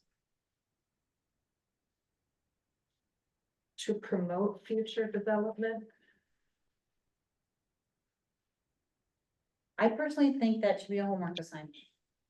I think some of us should take a goal or an objective and bring it back. I'm just saying, I think that's something you really gotta think about. I think it's a simple answer for me, it's managed, it's not promoted or manage it, it's gonna happen, Right. can't stop it. I think All right, that so is a you want long- us, I think that is a long, wordy design goal that covers some but not everything that we talked about. so you want the goal, you want us. That's what our homework is, the goal, or also everything under land use. I think that everybody should be, yeah, well, you almost have to do the objective if you're doing the. Okay,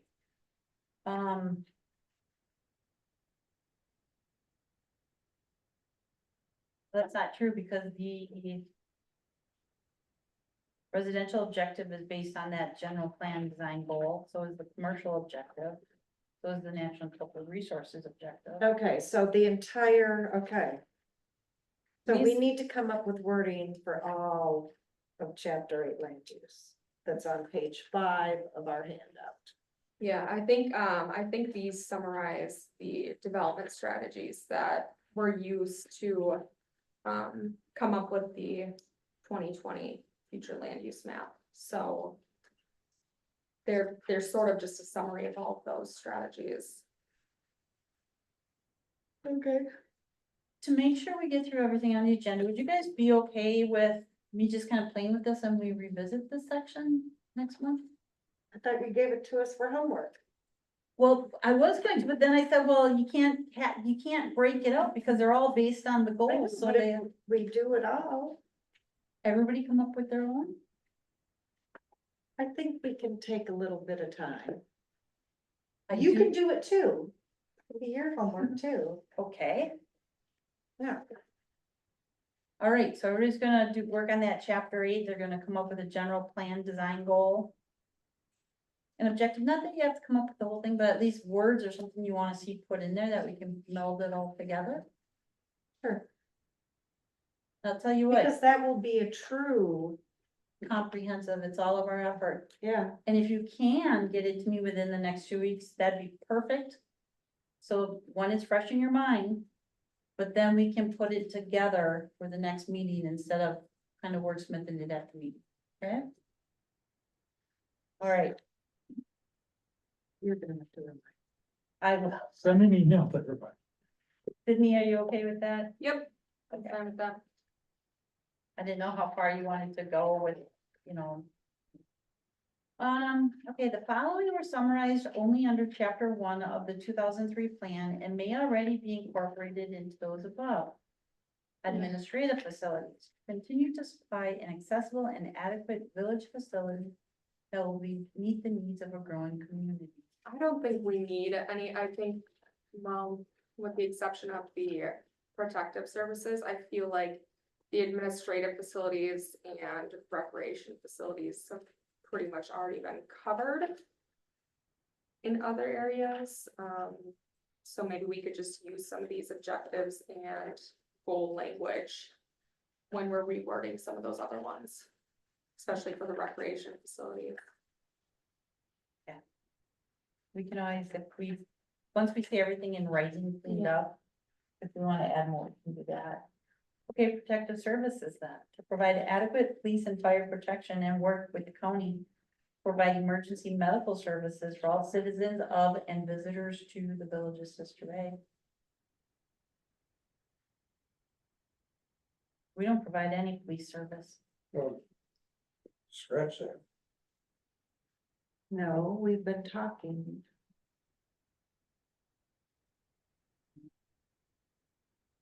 I'm wrong. You know that.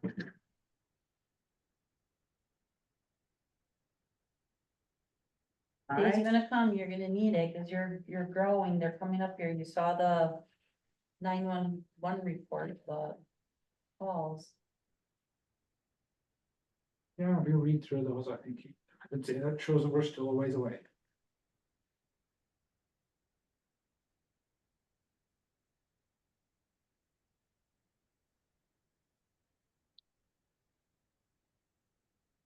I mean,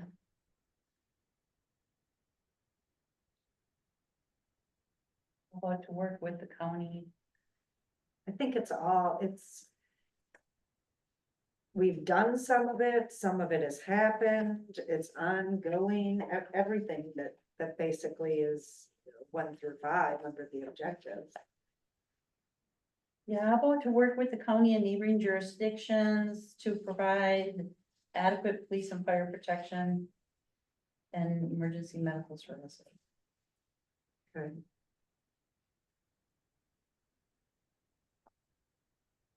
Okay, and then we have improved fire protection by increasing the amount of water available to fight fires. Keep stable or increase the size of the firefighting crews. I mean, that's so out of our purview.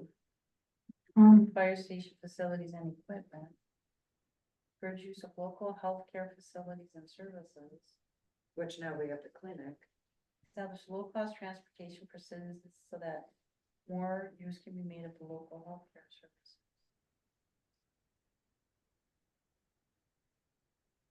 What if we clean that up based on match to what we talked about last month? Mirror it, clean it up a little bit. Bring it back.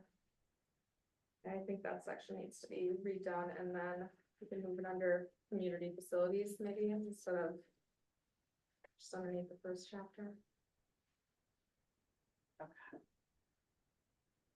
I think that's done with this document, isn't it? Yep, we don't have to worry about the next page. So this will bring back a cleaned up version.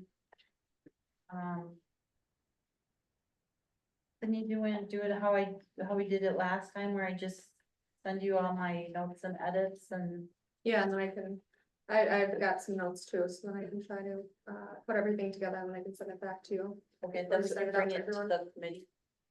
So we're not doing anything with this? I mean, I would say maybe that could also be homework if you think of any other, goals that you'd want to discuss next time to incorporate under any of those elements. That's where Okay, you so can add that. reread through it when we have a lot more time and just, okay, Mhm. very good. Yep.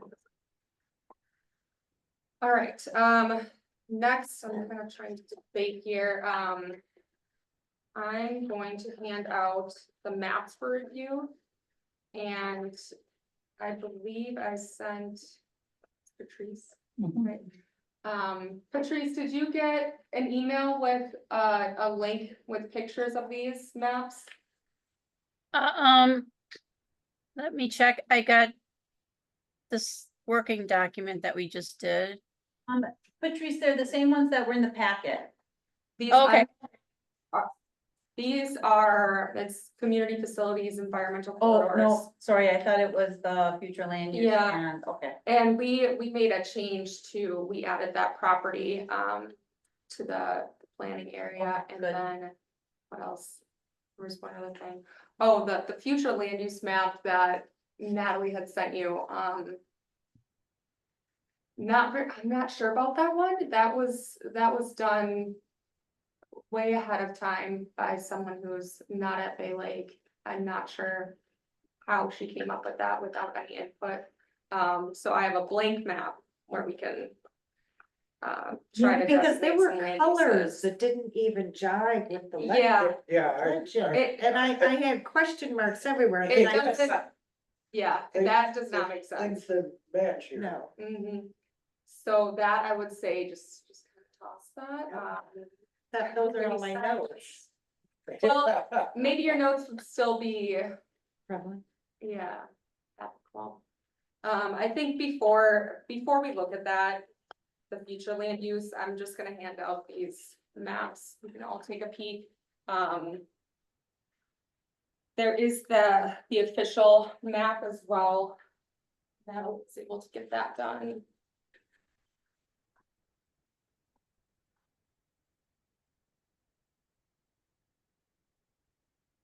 I have one copy for Yeah. that. No. I wanna Thank make sure you. that I have, these are actually, they're all for you.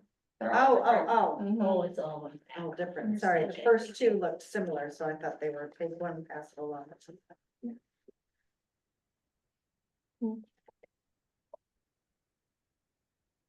Okay, so maybe just take a couple seconds looking at these, the existing land use. You have a breakdown of what that acreage is. On the next activity, which is looking at the future land use, so. That will show you a breakdown of the acreage of existing land use, for 2023 as well as the 2021 or 2023. 2003, the total acreage for that as well for the existing land use back then, so you can kind of look at what's changed.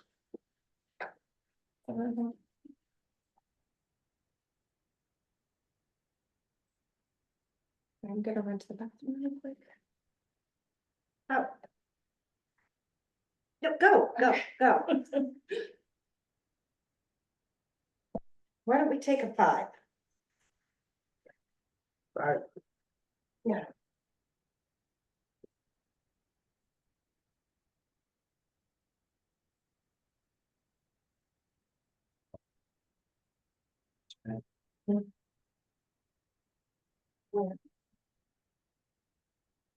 You want?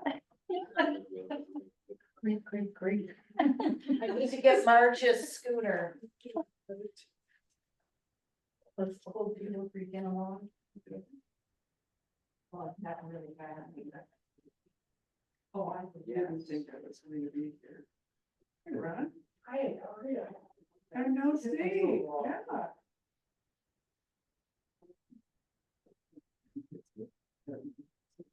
Oh, that's exciting. Depends on how old they are. Not. 6 and 9, and the 6-year-old is a piece of work. Yeah. She does not stop. She does not stop. 6-year-old still. It's the. Until you're our age and have to deal with them, you understand why young people are supposed to have babies now. I just read something about that today. For that exact reason.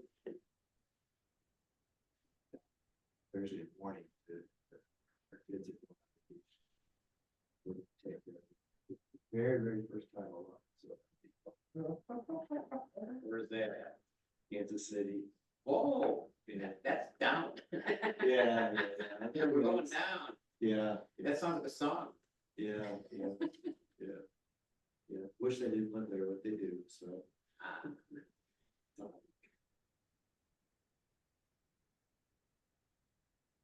Looking at. If this is something that you all just want to take some time outside of this meeting and look at, and if you have any major comments, you can let me know, or maybe discuss at the next meeting. I think we should, because I think we should all take it home. It requires time Yeah. and serious thought. Right. And I know I need that time and don't want to do it off the cuff. Is that all right with everybody? Yeah. So bring all your questions and You want, like, do you want us to wait till next month to give you feedback, or do you want us to try and I run mean- that through Julie, or? I would say probably feedback sooner versus later, that would probably be best, and, you know, maybe this next activity we're looking at the future land use. Since that's also probably gonna take a little bit more time, that's something that we could wait until the next, meeting to discuss. So then we should take this to Julie or reach back out to you, what's the way to? Julie, what's your preference? I'm fine with him giving it to me so we can compile it and Okay. things. I mean, what is the easiest way to do that? Just, Mark it up and give it. I need multiple copies of these and I need bigger copies of these. I don't know about anybody else. Shanice can, Yes. Mhm. You need about a half a forest worth? she can email me the one that she had, that she gave us, and then we can print off 11 by 17 copies. Perfect. And we can have staff deliver them. Or leave them for people to pick up. Cause. Yeah, you wouldn't, I'd have to write so small Mhm. that, Yeah, So for in, this stuff, it's all right. but yeah, for that, yeah.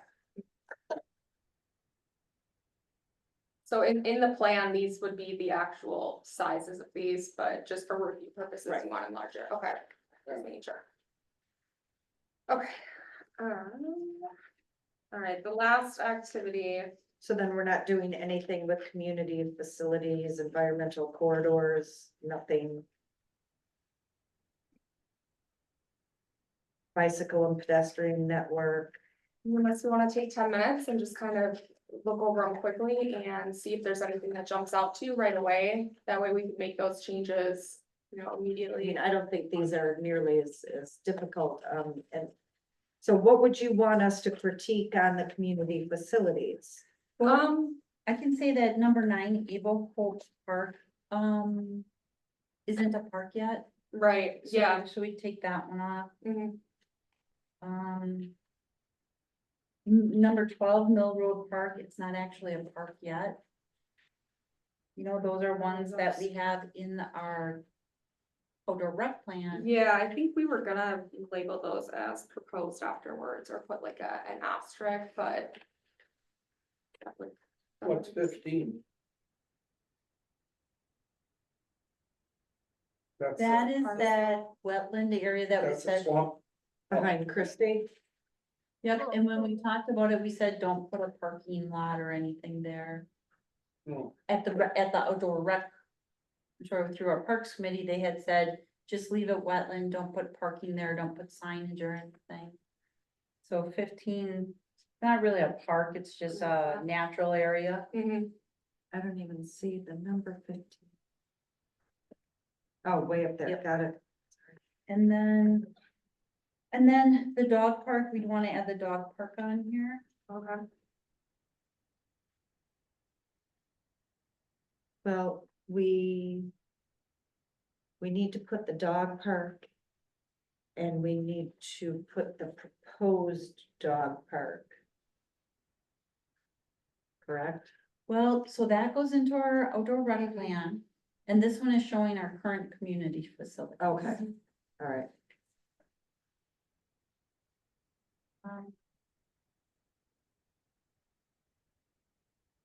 First side, is that the number 19, is that the community CBRF. residential CBRF. facility? I think the lot might, I think that just has to go north a little bit. Okay. Just off. And I think we should include CBRF behind it. Are we crossing that Spring Road Park because it's not really a park? No, we're just gonna change it to natural area. Okay.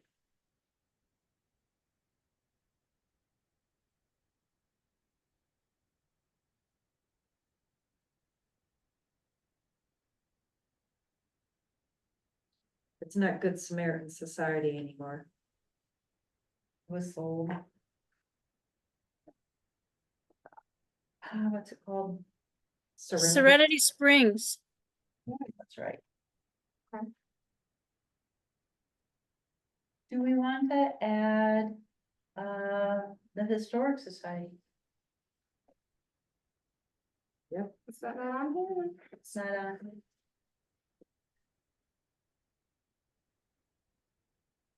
Is that a park? I view that as, it, you know, it's not a public, it's not our park, but it is a community, I view that as a community park. I'd like to have it on there, I just asked you. Yeah, I don't know, classify it as a park. I would, it's a place people go to learn or. Put it under government / municipal or change that label up. Yep. I'll put under parks, I always view it as historic society property as a park. And that's how it's zoned as well. Right.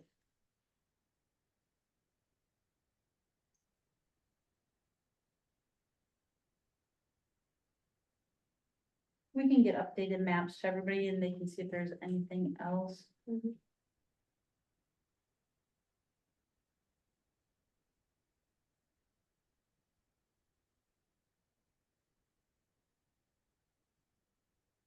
You want to move on to environmental corridors?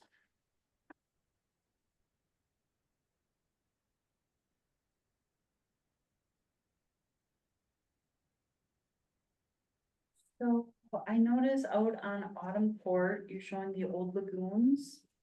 That was removed from the DNR map. Means that our environmental corridor database that we have probably needs to be updated. Yes, because right here along Country Lane, there's large wetlands. That's a much bigger wetland area there. Okay.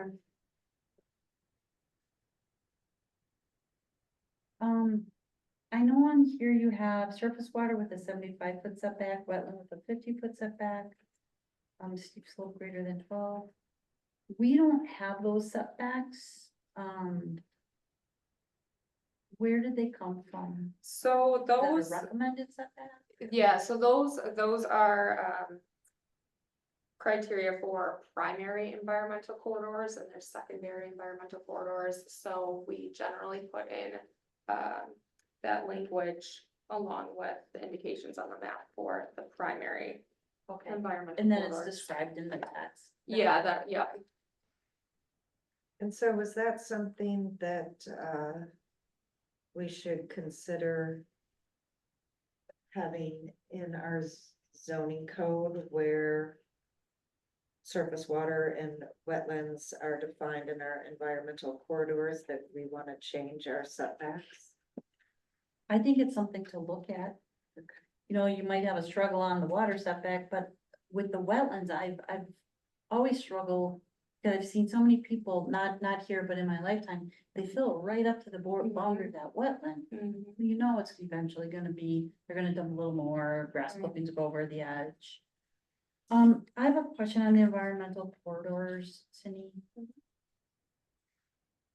Little tree hugger, so I'd like to see like the habitat environmental corridors Oh, sure. more than just the aquatic and the steep slope. Mhm. Can we add those? You know, the Yeah, maybe we avian could, and habitat, maybe we could call this, like environmental features or, environmental and habitat corridors or something? yeah, we can call it something like that, and then we can just have environmental corridors above the floodplain, surface water, wetland, steep slope, and then you'd like to add habitat. Yeah, you know, if you go on the county's GIS and you Mhm. go through all the layers, there's a big corridor that goes back behind Wolf all the way over to Fieldcrest. Okay. And in my mind, an area that should not be developed, when you look at, because otherwise, you know, if you do, you're gonna be fragmenting that whole habitat corridor, and you're gonna lose the habitat. And I hear from people quite often that are saying, I used to have wildlife, I don't have wildlife, I never had water, now I have all this water, so. You know, something's going on, stuff is getting displaced, stuff is getting fractured and segmented, which may not be the best thing for the village. Once it's gone, why not just blacktop it, you know? What about trees? Definitely with the trees, I would like to see as a separate map.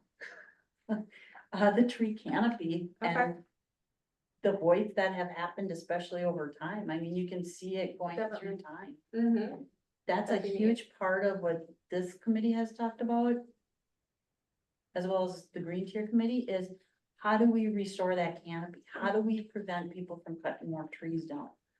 You know, with the. Well, and are there locations where it is heavily wooded that we never want to see one tree cut?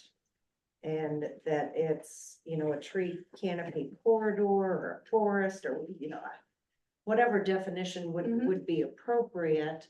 And then, we could incorporate that, into zoning. I mean, if you, not to pick on them. But, you know, this big blob down here of wetland, and it's also really dense with trees. Yeah, So the two kind of go together. I don't know where else that might be, but, you know, do we really want to see somebody who's got a 40-acre parcel or even a 10-acre parcel and just clear it out. clear it out for 10 single-family homes or 40 single-family, you know, whatever. Well, and that I was think- one of the proposals was rezone it and put more lots, right? Yeah, which we didn't do, but I mean, just for other areas of the village, I mean, granted, just a GIS map is a bigger one than this, is pretty easily discernible on where we might identify some of that area. Okay. So just a separate map of. Tree canopy. Or like a greenway corridor, would you like it to be like unfragmented land? You know, there's like some classifications that we can use. I think that'd be a really good start because it's, when you can see what's not fragmented, you know which areas you should be targeting for preservation or different regulations to prevent further fragmentation, So just in my opinion. one separate map, and then you want. Like, I would think. The water and the habitat could be together, Yeah, or what's ever easiest for you? I was thinking habitat corridor would be similar to like a greenway corridor. But I can do some research on that. Cindy, I have a question on this one up here. It shows it Yeah. as a steep slope. That natural area that we have between Spring and North Bay Shore Drive. Mhm. There's no slope back there, is there, you guys? I've never noticed a slope. It back might have there. been a long time ago. Yeah, so we would have done, let's see, what did we do? I mean, that's a relatively flat, wetter area. I'm gonna say we updated the environmental corridor map last in 2021, 2022. So it still is more than a 12% grade change. That's what I would think, but you know, if this surface water over here, by the sports complex is. If it has been removed from the DNR's map for quite some time, then. Maybe we need to update it. It hasn't been gone for a long time. Okay, We brought it to their attention when we were working on the parks maintenance building. Okay. We were doing some wetland work. And found that there was an error, they had never reviewed it. okay. So my guess is your map was probably created before we told them. Okay, when we update this, I will send you all a link also to our environmental corridors dashboard. We'll just give you some more information on what exactly this means and why this is incorporated into basically all of the comprehensive plans that we do. If you can zoom in specifically to the village level, you can zoom into census tract levels, I believe. So I'll double check this. I'll make sure that this is accurate.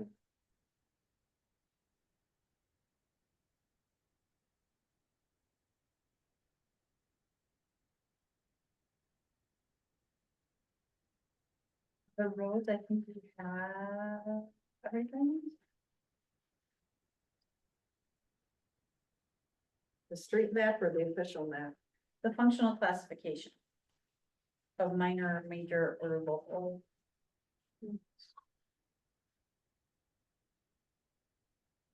And I don't think we need this street map. I think Natalie just thought that you wanted this, Julie, along with the official map, but the street map, we weren't planning on putting into the document unless you wanted it in the document, but we pretty much have everything labeled under the functional class.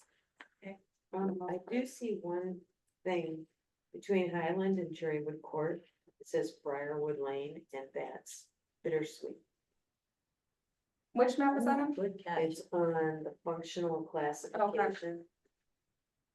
And it's just south of 40, or whatever direction that is, right below 42, Okay. between Highland and Cherrywood Court. That's bittersweet. Because we were just talking about that time. Yeah, that's a good catch. Bittersweet, did you say Fort or? Lane, I think it is. Okay, I'll double check that. We're missing a couple labels on here, I'm guessing because it's too small. Could be. Like Mhm. Parkview Lane isn't labeled on. here. Right. Because again, we're just showing the classification system at this time, it's not the road map. Right. Yep. The roadmap, I think, yeah, the roadmap should have.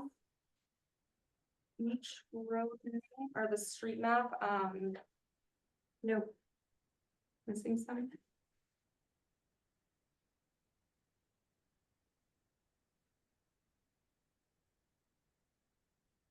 Says Briarwood and all. Yeah, we'll make that change.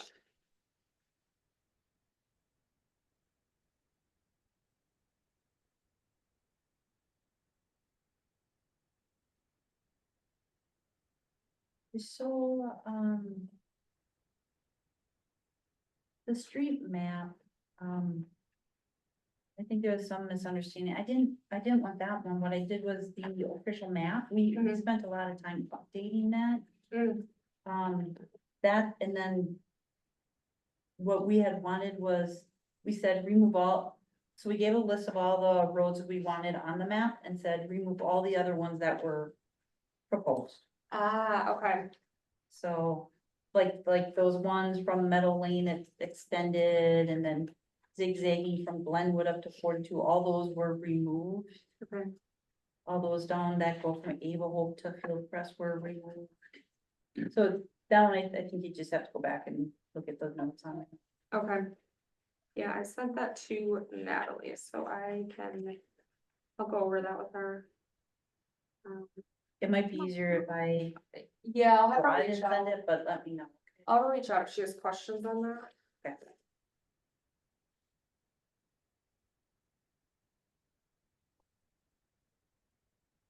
Okay, and then bike and head. No. This is, this is. Some of the, these don't exist, but it's proposed. Yes, we have proposed and the actual facilities that exist. I really don't think we should be including Woodcrest and Country Lane. That widen, that doesn't do anything for bike and ped. And also I see Birchwood and Trillium are listed as widened. Birchwood has been redone last year and it's much nicer to go on, but it's no wider than it was. Guessing that would have come from the Wistat rural bicycle facilities maps that they have. Yeah, and we actually, our outdoor rec and transportation planning committee did indicate Woodcrest, Country Lane as having widened shoulder. It's a place where we wanted to put it there, but then because I remember, you probably don't remember Woodcrest, there was quite, discussion about that, and it came back to the board, I think 3 times before we accepted it was finally there, and that was not substantial, it's not substantial, I mean, like, it's a much smoother road to go on now, but I can't, that doesn't qualify as a bike network any more than any other road out there. So you got the data from the DOT? Assuming that's where Natalie got it. So the DOT considers it a bike route. Potentially, otherwise she was just pulling it from the recommendations from the outdoor rec plan. Yeah, it could have been the recommendation, but Yeah. not what it is. I'm curious about Trillium Lane, how that ended up on there, because that was probably 20-something years old.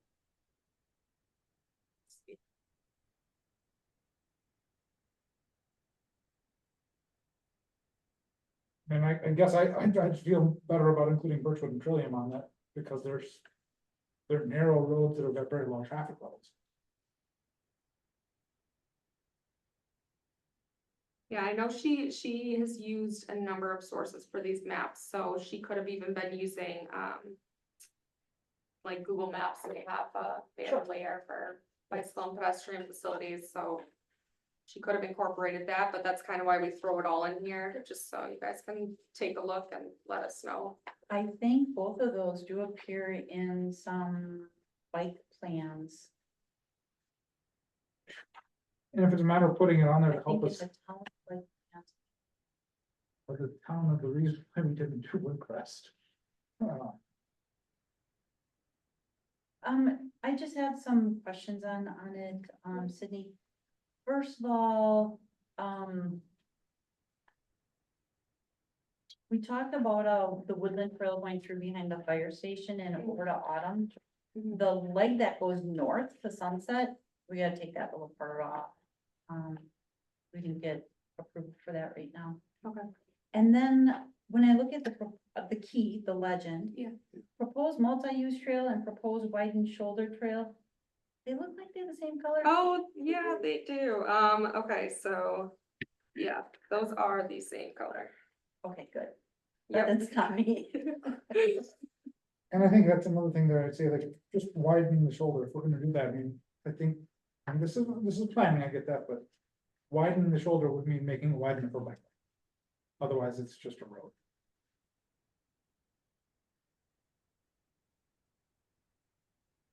You want me to remove all the wide and shoulder? No, I mean, Classifications? if that's what, you mean for a planning tool. It's fine, I'm just saying for the planning commission. And also for the other board members, that's, if we're going to do that and do something meaningful, that's what that takes.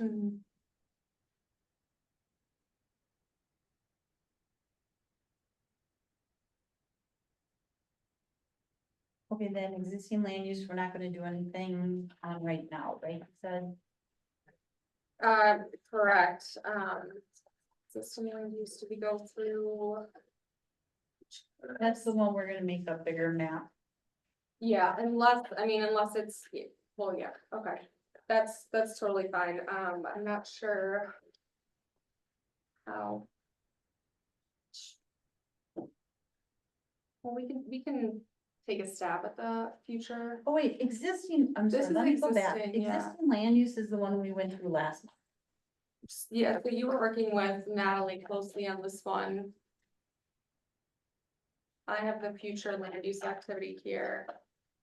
Yeah, this one we did last month. This must be the updated version. It should be, yeah. So I just wanted to get a copy for everyone here, just to see if there's anything that you would like to change. Not the existing land use was what was our homework last month that we talked about at the meeting last month. Your homework for today was, future land. use. So Denise, now you want enlarged versions 11x17s of existing land use and what? Oh, else? but we use the existing land use map to change for the future. Yeah, I'm sorry. Oh, that's okay. So you want 11x17s of existing land use and what else? Or do you want 11x17s of the whole? No, just that. Just existing, okay. And Nate doesn't want one. Oh, yeah. Laurel, do you want a big 11x17 to write on with this map? Bigger than this? Yeah. Oh, yes. Okay. Okay, all right, For the future land. use. right. Okay, so then we would need 1, 2, 3, 4, 5. Okay. Why doesn't Nate want one? He hates paper. Oh, you just. I like trees. He doesn't take notes. Your eyes will go too. Okay. Do we want to take a look at the future land use right now and see if we can get some of this done? Maybe it's just a matter of answering. Well, you said it was the wrong map. So I just have blank copies and we were just gonna go through, I know also on your agenda, you were asking if the village wanted to plan, for the planning area, which is a 1.5 mile buffer outside of the village jurisdictions. You guys. Well, want we have to talk about that. Did Janet leave? Yeah, left. Yeah, so let's hold off on the future land use. So we have the other map. And let's talk about the extraterritorial because we do have representation from the town. So Okay. just so they're not sitting here all. Sure. Are you on the town board also?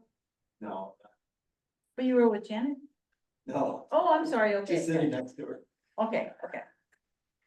You're just here out of interested party. Yeah, Woodcrest Condos. Okay. Okay. Well, then it doesn't matter. I'm sorry for interrupting. Could I have your name, please? Because I have to list who was here. Sure, it's David. And Madison. TASEK. Matasek. Yep, Okay, and your first name is Daniel. David, David, David. okay. Thank you. Sure.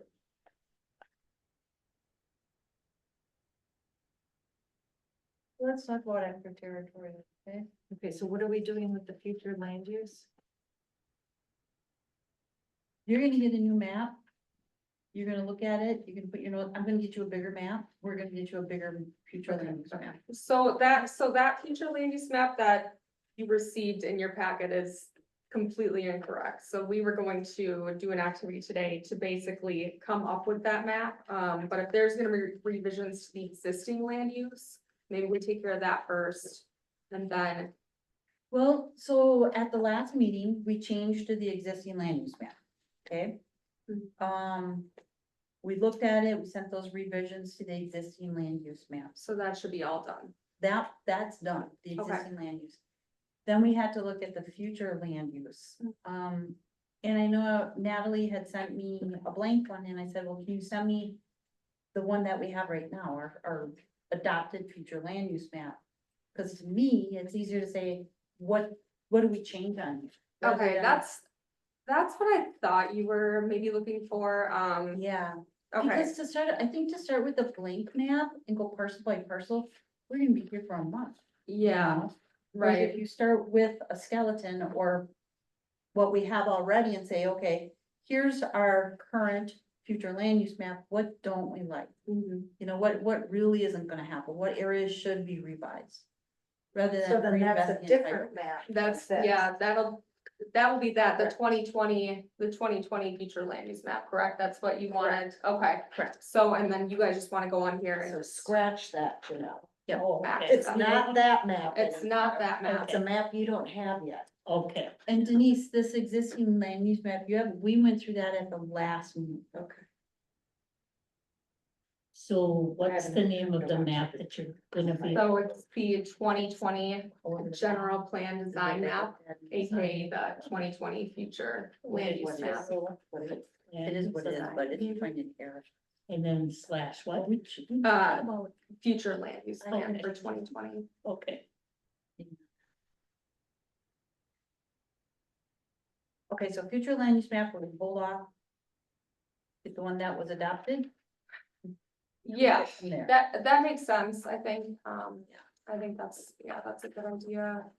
Now that future land use map also showed the Logger Quest property that we purchased. Mhm. Because it showed it as multifamily or high density residential is what it was showing us.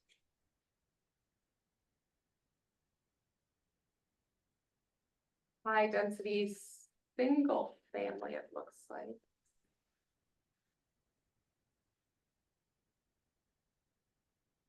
High density, I see a high density, single family.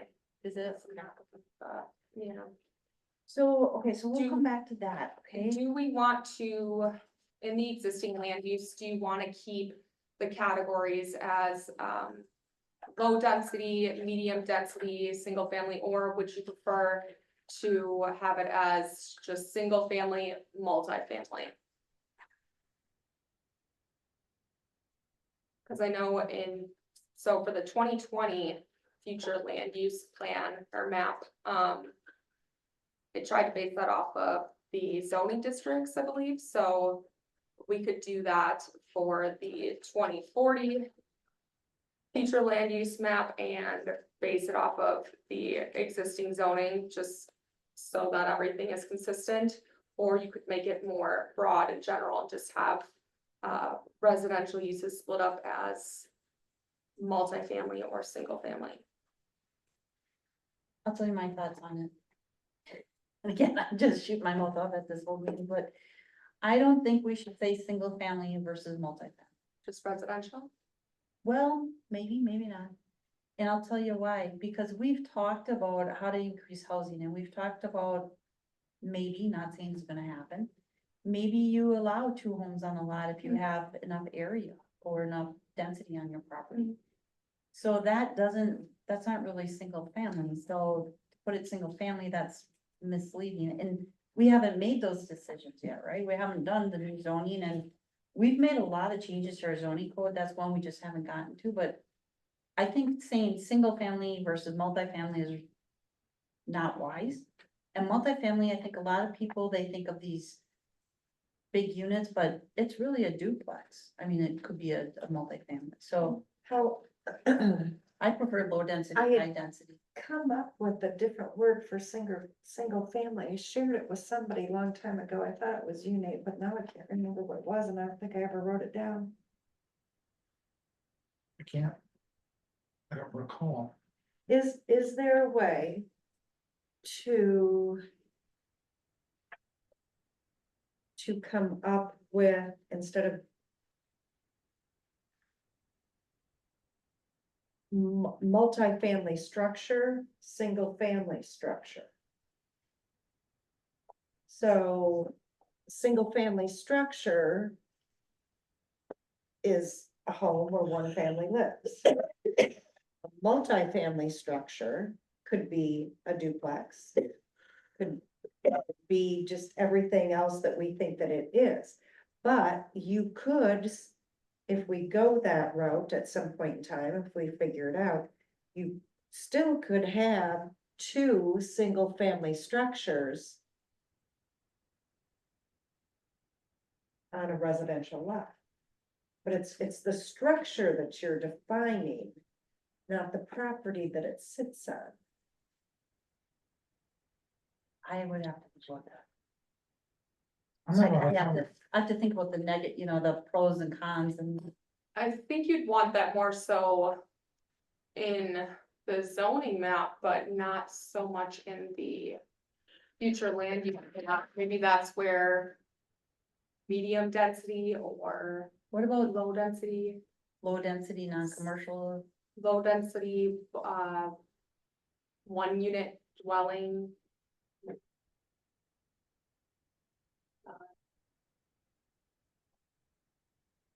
Or just keep it. I don't, as much as we want to, I don't think today, right now, that we could change that. Yeah, I think we need to think about that more.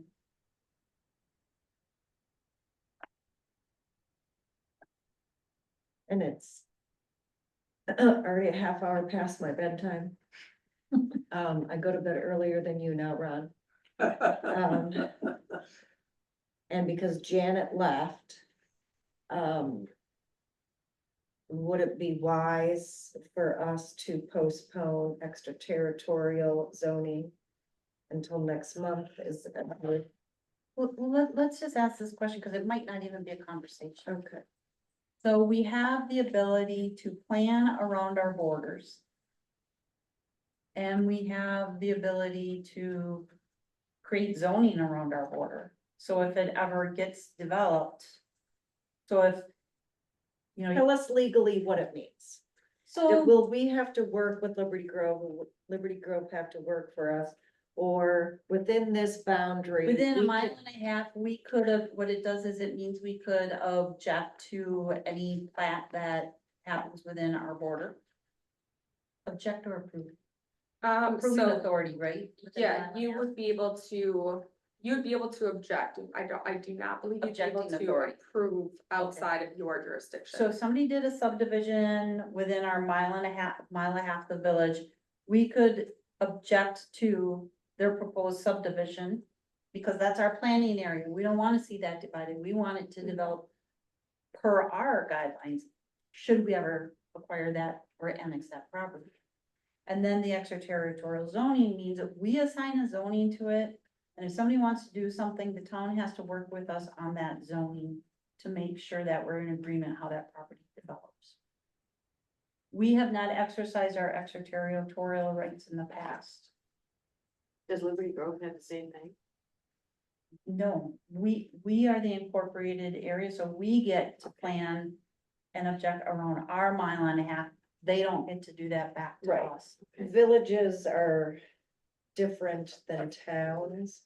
And a village, it's basically set up that way, that villages start growing into the towns around them and the villages get bigger. Yeah, we incrementally grow that way, and, I've seen ones where farmers have wanted to put, California cable right up to the property line, and the village is like, oh, wait a minute, that's where we were gonna put some subdivisions. So, it's one of those things to think about, so if you think it's something we wanna think about, let's postpone it, get more data. if it's something you're like, yeah, don't even waste our time, then let's just move on. I mean, I think it's worth, because we've never had it, and at one point in time, I just said a flat out no a year ago or something like that, but now that we're doing this, now is the right time to have that conversation, and I think it deserves some time. The Lagerquist discussion. property, the discussions on the Lagerquist property was a potential solar farm. Well, if we had had extraterritorial zoning, we would have been able to comment. Something I think would be helpful to, for me to understand, this is where are other places in Wisconsin that this is happening? You could give an example so we can, when we look at this in the future, we have. Oh, sure.